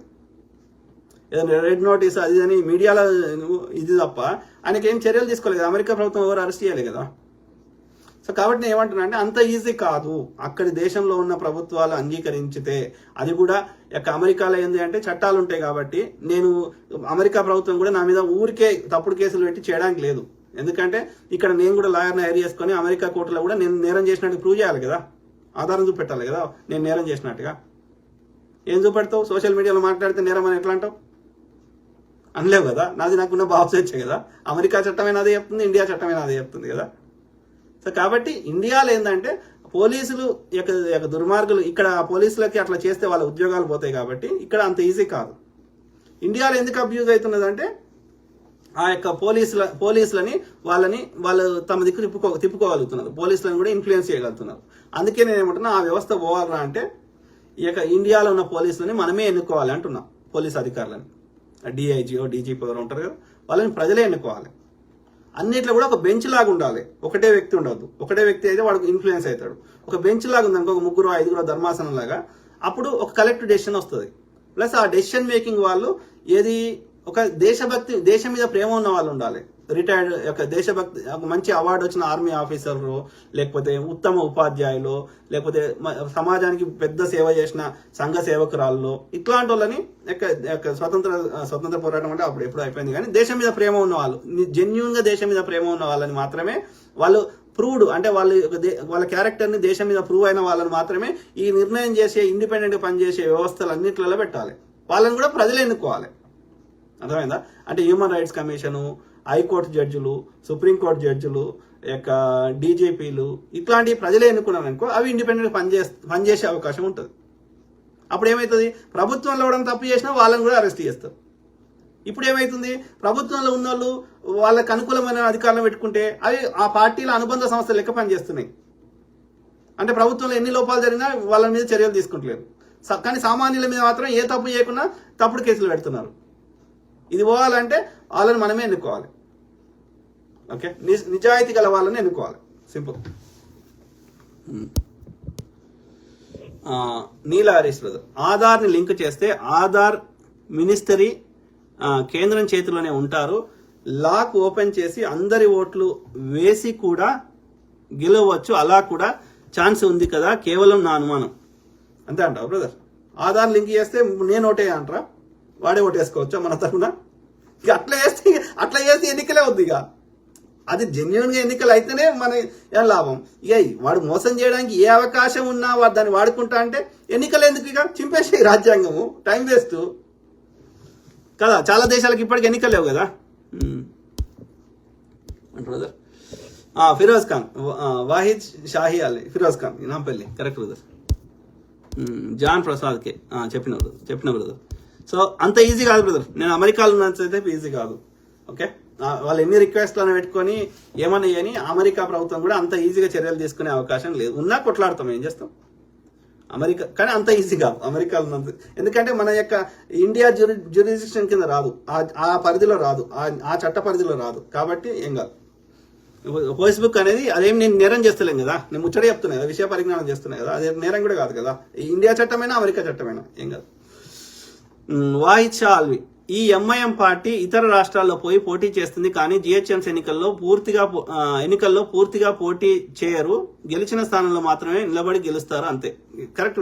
ఎంఐఎం అనేది కేవలం ఒక ఏమంటారు దోసుకుంటుంది తప్ప ఏం చేస్తలేదు. అది ఎవరికి బీజేపీకి వాళ్ళ స్వార్థం చూసుకుంటుంది తప్ప ఏం లేదు అక్కడ. ఓకే, ఆయన కాసిం రిజ్వీ అనేట ఆయన వీళ్ళ శైల పెట్టిపోయిండు పోయేటప్పుడు. ఓకే, వీళ్ళ తాత శైల, ఆయన పేరు ఏదో ఓవైసీ ఉంది, ఆయన పేరు సలావుద్దీన్ ఓవైసీ వీళ్ళ నాయన. అంతకుముందు వాళ్ళ నాయన పేరు ఏదో ఉంది, మర్చిపోయినా. సో అది పరిస్థితి. ఓకే, ఐ కీప్ టాకింగ్, అయిపోయినాయి కామెంట్స్. అది చట్టం గురించి అయితే చెప్పేకాడికి చెప్పినా కానీ డీప్ గా బ్రిటిష్ వాడు ఎప్పుడు తెచ్చిండు, ఏ ఇయర్ తెచ్చిండు, ఎవరి మీద కేసులు వేసిండు చెప్పాలని చాలా ముచ్చట ఉంది. కానీ అంత యూజ్ అవుతుందా అనేది డౌట్. ఓకే, అంటే న్యాయశాస్త్రం చదివేటోళ్ళకి న్యాయవాదులకు యూజ్ అవుతుంది, కానీ సామాన్యులకు అంత లెవెల్లో ఆ చట్టం గురించి అవగాహన తెలుసుకొని చేసేది ఏం లేదు అనేది బేసిక్ ఐడియా ఉంటే చాలా అనేది నా అభిప్రాయం. ఓకే, ఎప్పుడు వచ్చింది, ఎవరు పెట్టిండ్రు, బ్రిటిష్ వాడు ఎందుకు తెచ్చిండు, దాని సారాంశం అయితే చెప్పిన కదా. Example, the sedition was made cognisable for the first time during the tenure of Indira Gandhi via 1973 code of criminal procedure. అట్లా చాలా ఉంది, ఒక్కొక్కటి చదివి దాని గురించి చెప్పాలంటే మీకు చాలా టైం అది. నేను ఇంతకుముందు చెప్పిన అనుకుంటా ఇది the first known registered case under the section was in Calcutta high court, బెంగాల్లో 1891. Queen empress versus Jogendra Chunder Bose article was published in his Bengali magazine Bangobasi, criticise the age of consent act 1891. ఆ చట్టం గురించి ఆయన పత్రికలో రాసిండంట, ఇది క్రిటిసైజ్ చేస్తూ, అందుకని కేసు పెట్టిరంట. The act was described as forced Europeanisation and a gag on Hindus who are described as legally incapable and prevented from rebelling against the act. ఆ చట్టానికి వ్యతిరేకంగా పోరాటం చేస్తే వాళ్ళ మీద ఈ కేసును వాడినట్టు. The authorities put forth a claim that Bose had incited rebellion. అదే రెబెలియన్ అంటే ఏమంటారు, నిరసన.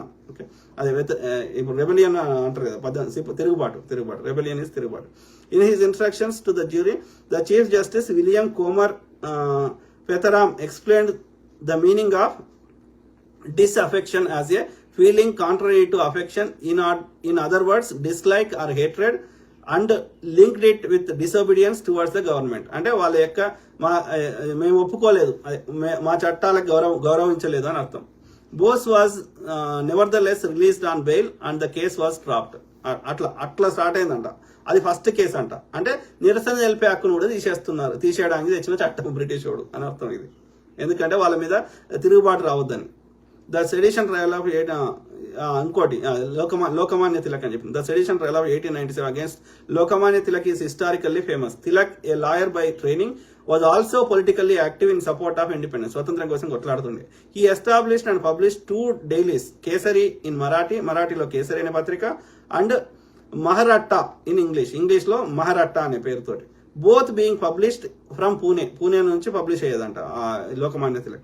In 1894 professor R Karkaria presented his paper on the Maratha king Shivaji to the royal Asiatic society in బాంబేలో ఉన్న రాయల్ ఏషియాటిక్ సొసైటీకి మరాఠా కింగ్ శివాజీ గురించి ఒక పేపర్ ప్రచురించిందంట. ఎవరు, ఈ లోకమాన్య తిలక్ అంటే ఆయన. This turned into an annual celebration commemorating the anniversary of Shivaji's coronation. ఆ శివాజీ పండుగ అట్లా స్టార్ట్ అయిందంట. శివాజీని యొక్క ఏమంటారు ఛత్రపతి, దాన్ని సెలబ్రేట్ చేసుకోవడం. 3 years later, Tilak published reports on this celebration as the Shivaji's utterances. This essay doubled as an attack on colonial government. Justice Arthur Strachey, who presided over Tilak's case, widened the understanding of section 124A. Under Strachey's definition, the attempt to excite feelings of enmity against the government was also a form of sedition. అది కూడా రాజద్రోహం కింద వస్తుందంట. Tilak was found guilty by the jury and sentenced to 18 months of rigorous imprisonment. 18 నెలలు ఆయనకు jail శిక్ష విధించారంట. Tilak again faced charges against sedition for 2 Kesari articles. Kesari అనే ఇంకో పత్రికలో, ఆ మరాఠీ పత్రికలో ఆర్టికల్స్ రాసిండంట. ఏమని?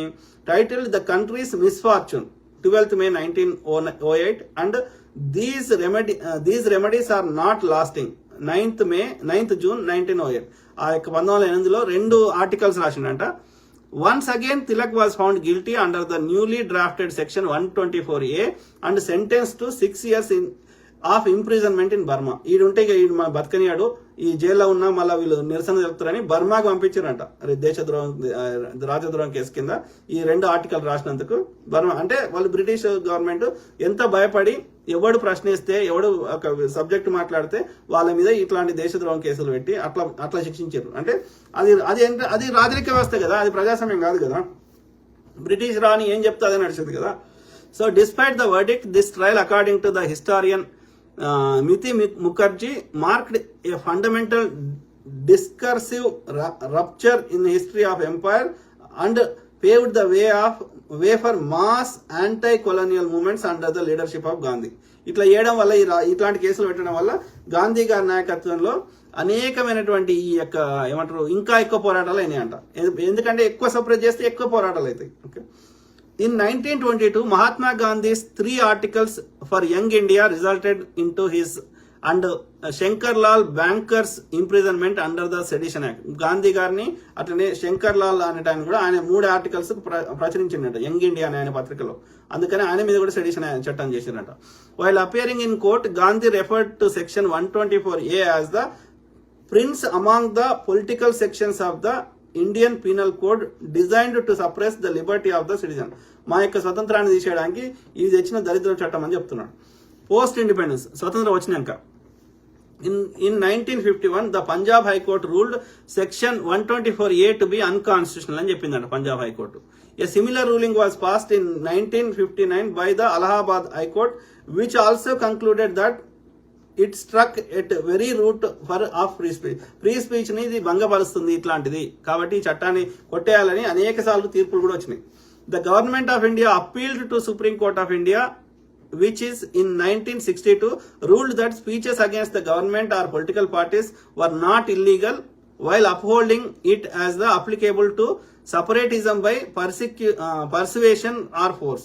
This pronouncement had the effect of diluting the law 1962 లో. ఓకే, అర్థమైందా? సో అంటే అప్పుడు సుప్రీంకోర్టు ఇది తప్పు కాదు ప్రభుత్వాన్ని ప్రశ్నిస్తే గానీ, కాకపోతే దేశాన్ని విడిపోతామంటే అట్లాంటి ఏమన్నా అని అంటున్నాడు. During 21st century, various notable authors, creative professionals, activists and politicians have been charged with the sedition under section 124A. Cases include then Vishwa Hindu Parishad VHP General Secretary Praveen Togadia 2003, Simranjit Singh Mann 2005, Binayak Sen 2007, author Arundhati Roy 2010, cartoonist Asim Trivedi 2012, student activist Rinshad Rira in 2019, climate activist Disha Ravi 2020. అర్థమైందా? కాకపోతే ఏమైతుందంటే ఇది చట్టము చాలా strict ఉండే వరకు ఇది 3 years imprisonment or life imprisonment, no bail and fine. No bail అనే కాన్సెప్ట్ ని ఉంది కాబట్టి విచారణ రాకుండా చేసేసి ఆ యొక్క ఈ జైల్లో పెట్టేసి దాన్ని ఏమంటారు కన్విక్ట్ అయ్యేదాకా వాడు నేరంగా అక్యూజ్ ఇస్ నాట్ ఏమంటారు క్రిమినల్. అక్యూజ్డ్ ఈజ్ అక్యూజ్డ్, నేరం ఆరోపించబడింది అంతే. నేరం నిరూపించిన తర్వాత క్రిమినల్ కన్విక్టెడ్. ఓకే, కాబట్టి నువ్వు కన్విక్ట్ అయ్యే టైం దాకా ఏం చేస్తున్నావు? నువ్వు లోపల పెడుతున్నావు. ఎందుకు పెడుతున్నావు? బయట ఉంటే ఇతను మళ్ళా గొడవలు చేస్తాడని. కానీ నువ్వు అట్లా శిక్షించద్దు. అది కూడా టైప్ ఆఫ్ శిక్షనే కదా. నువ్వు జైల్లో పెడుతున్నావు అంటే అది తప్పు. అది కరెక్ట్ కాదు. అది అంటే ఎందుకు పెడుతున్నారు? ఈ రిమాండ్లు ఎందుకు పెడుతున్నారు? ఎందుకంటే ఇది పెద్ద కేసులో పెడతారు, చిన్న వాటిలో బెయిల్ ఇస్తారు. అంటే ఇది బయట ఉంటే ఇంకా అది అతను ఏమేం చేస్తుండో అవి మళ్ళీ కంటిన్యూ చేస్తాడేమో అని అక్యూజ్డ్ అయినా సరే. అంటే దాన్ని మిస్యూజ్ చట్టాన్ని మిస్యూజ్ చేసే అవకాశం ఎక్కువ ఉంది. ఇప్పుడు మంచి వ్యక్తి మీద పెట్టిన అనుకో, మరి అంటే అదే అక్కడ వచ్చిన సమస్య ఏంటంటే దాన్ని ఎట్లా చెప్తావు? ఒక ఆర్టికల్ రాస్తే ఎవరిని శిక్షించినప్పుడు, ఎవరికి ఆయుధం పట్టుకొని ఎవరికి హాని చేయనప్పుడు కేవలం మాట్లాడితే అది ఎట్లా నేరం అవుతుందో, అది ఎవడు పెట్టిండు, ఆ చట్టం ఎందుకు పెట్టిండు, అది పిచ్చిన అక్కడ పెట్టిండు. కానీ అసలు అది తప్పు అంటున్నా. అది మాట్లాడే స్వేచ్ఛను తీసేసి హక్కు లేదు. వాడు ఏం రాసినా సరే తప్పు కాదు. మాట్లాడినంత మాత్రాన వాడికి ఇప్పుడు నేను వాడికి నచ్చంది కాఫీ తాగురా అంటే తాగుతాడు, వాడికి నచ్చకపోతే నో అది కరెక్ట్ గా. ఆ స్వేచ్ఛను తీసేసి హక్కు లేదు. ఆ చట్టమే తప్పు. అది పెట్టిన కేవలం ప్రజల్ని కంట్రోల్ చేయడానికి బ్రిటిష్ వాడు తెచ్చిన చట్టం తప్ప ఆ చట్టంలో 1% మీనింగ్ లేదు. కాబట్టి ఆ చట్టాన్ని ఇమ్మీడియట్ గా ఎత్తేయాలి. అర్థమైందా? సింపుల్. భావ స్వేచ్ఛను తీసేసి హక్కు ఎక్కడిది? నా అభిప్రాయం నేను చెప్తా, నీకు నచ్చకపోతే దానికి కౌంటర్గా నువ్వు అభిప్రాయం చెప్పు. అంతేగాని నేను ముచ్చటనే చెప్పొద్దానికి వాడు నేను ఏదో చేయపోరా అని అంటే చేస్తాడా? అట్లా నేరం చేస్తే దానికి శిక్షలు లేవా? అట్లా చాలా ఉంది మిత్రులారా. ఇది in post independence India section 124 ఇది ఫస్ట్ అమెండ్మెంట్ చాలా ఉన్నది. అది ఎట్లా చేసిండ్రు, ఎన్ని ప్రొటెస్ట్లు అయినాయి, ఏమేమి రాజ్యాంగంలో ఏముంది, ఇంకా చదవాలంటే చాలా టైం పడుతుంది, మీకు కూడా బోర్ అవుతుంది. అర్థమైందా? దీనికి ఆల్టర్నేటివ్ గా the following laws in India address the same aspect covered by the sedition law, unlawful activities act, public safety act such as JKPSA, national security act, ఏదైనా సరే కానీ unless they hold a weapon and వేరే వాళ్ళకి ఏదైనా గాయం చేస్తేనో వేరే వాళ్ళకి ఏదైనా చేస్తే తప్ప. ఆల్రెడీ మరి డిఫామేషన్ యాక్ట్లు ఉన్నాయి, అలా కూడా ఈ ఫ్రీడమ్ ఆఫ్ స్పీచ్ లో 19A పాటు 19(2) ఉంది. ఓకే, సో ఆ 2లో ఏముంది, నీకు స్వేచ్ఛ ఉంది కానీ ఈ 7 కండిషన్స్ ఉన్నాయి. సో ఆ కండిషన్స్ కి వ్యతిరేకంగా అయితే డిఫామేషన్ ఏవో ఉన్నాయి, అట్లాంటివి ఉన్నాయి. మరి ఇవన్నీ ఉండగా మళ్ళీ ఈ క్రిమినల్ అఫెన్స్ ఏంది? నేరం చేస్తే చట్టాలు వేరే ఉన్నాయి. ఓకే, ఈ భావ స్వేచ్ఛలో కూడా 19A నీకు స్వేచ్ఛ ఇస్తుంది, 19(2) ఏమో నీకు రెస్ట్రిక్షన్స్ పెడుతుంది, నీ స్వేచ్ఛని దుర్వినియోగం చేయొద్దని. ఆ 19(2)లో 7 సెక్షన్స్ ఉన్నాయి, అందులో డిఫమేషన్ కూడా ఒకటి ఉంది. ఓకే, దానికి శిక్షలు ఉన్నాయి. ఇవన్నీ ఉండంగా, నేరానికి శిక్షలు ఉండి ఈ స్వేచ్ఛకు సంబంధించిన శిక్షలు ఉన్నాక, రిస్ట్రిక్షన్స్ తో కూడిన శిక్షలు ఉన్నాక, మళ్ళీ ఈ రాజద్రోహం ఏంది, క్రిమినల్ అఫెన్స్ ఏంది ఎత్తేయాలి. అందుకే అంటున్నా ఈ చట్టము దుర్మార్గంగా వాడు ఎందుకు వాడి స్వార్థం కోసం పెట్టుకున్నాడు బ్రిటిష్ వాడు, మన దేశ ప్రజలను కంట్రోల్ చేయడానికి. కానీ ఇప్పుడు మన గవర్నమెంట్ ఉంది కదా, బ్రిటిష్ గవర్నమెంట్ లేదు కదా. ఆ చట్టం తెచ్చిన బ్రిటిష్ ప్రభుత్వమే ఎత్తేసింది 2009లో 10లో. మనం ఇంకా ఎందుకు చేస్తున్నాం అంటే, ఈ దేశ ప్రజల్ని ఇంకా మనము బ్రిటిష్ వాళ్ళ లెక్క వాళ్ళ స్వేచ్ఛను తీసేసి రాజ్యం వెళ్దామని ప్రయత్నం చేస్తున్నారని అర్థం. అది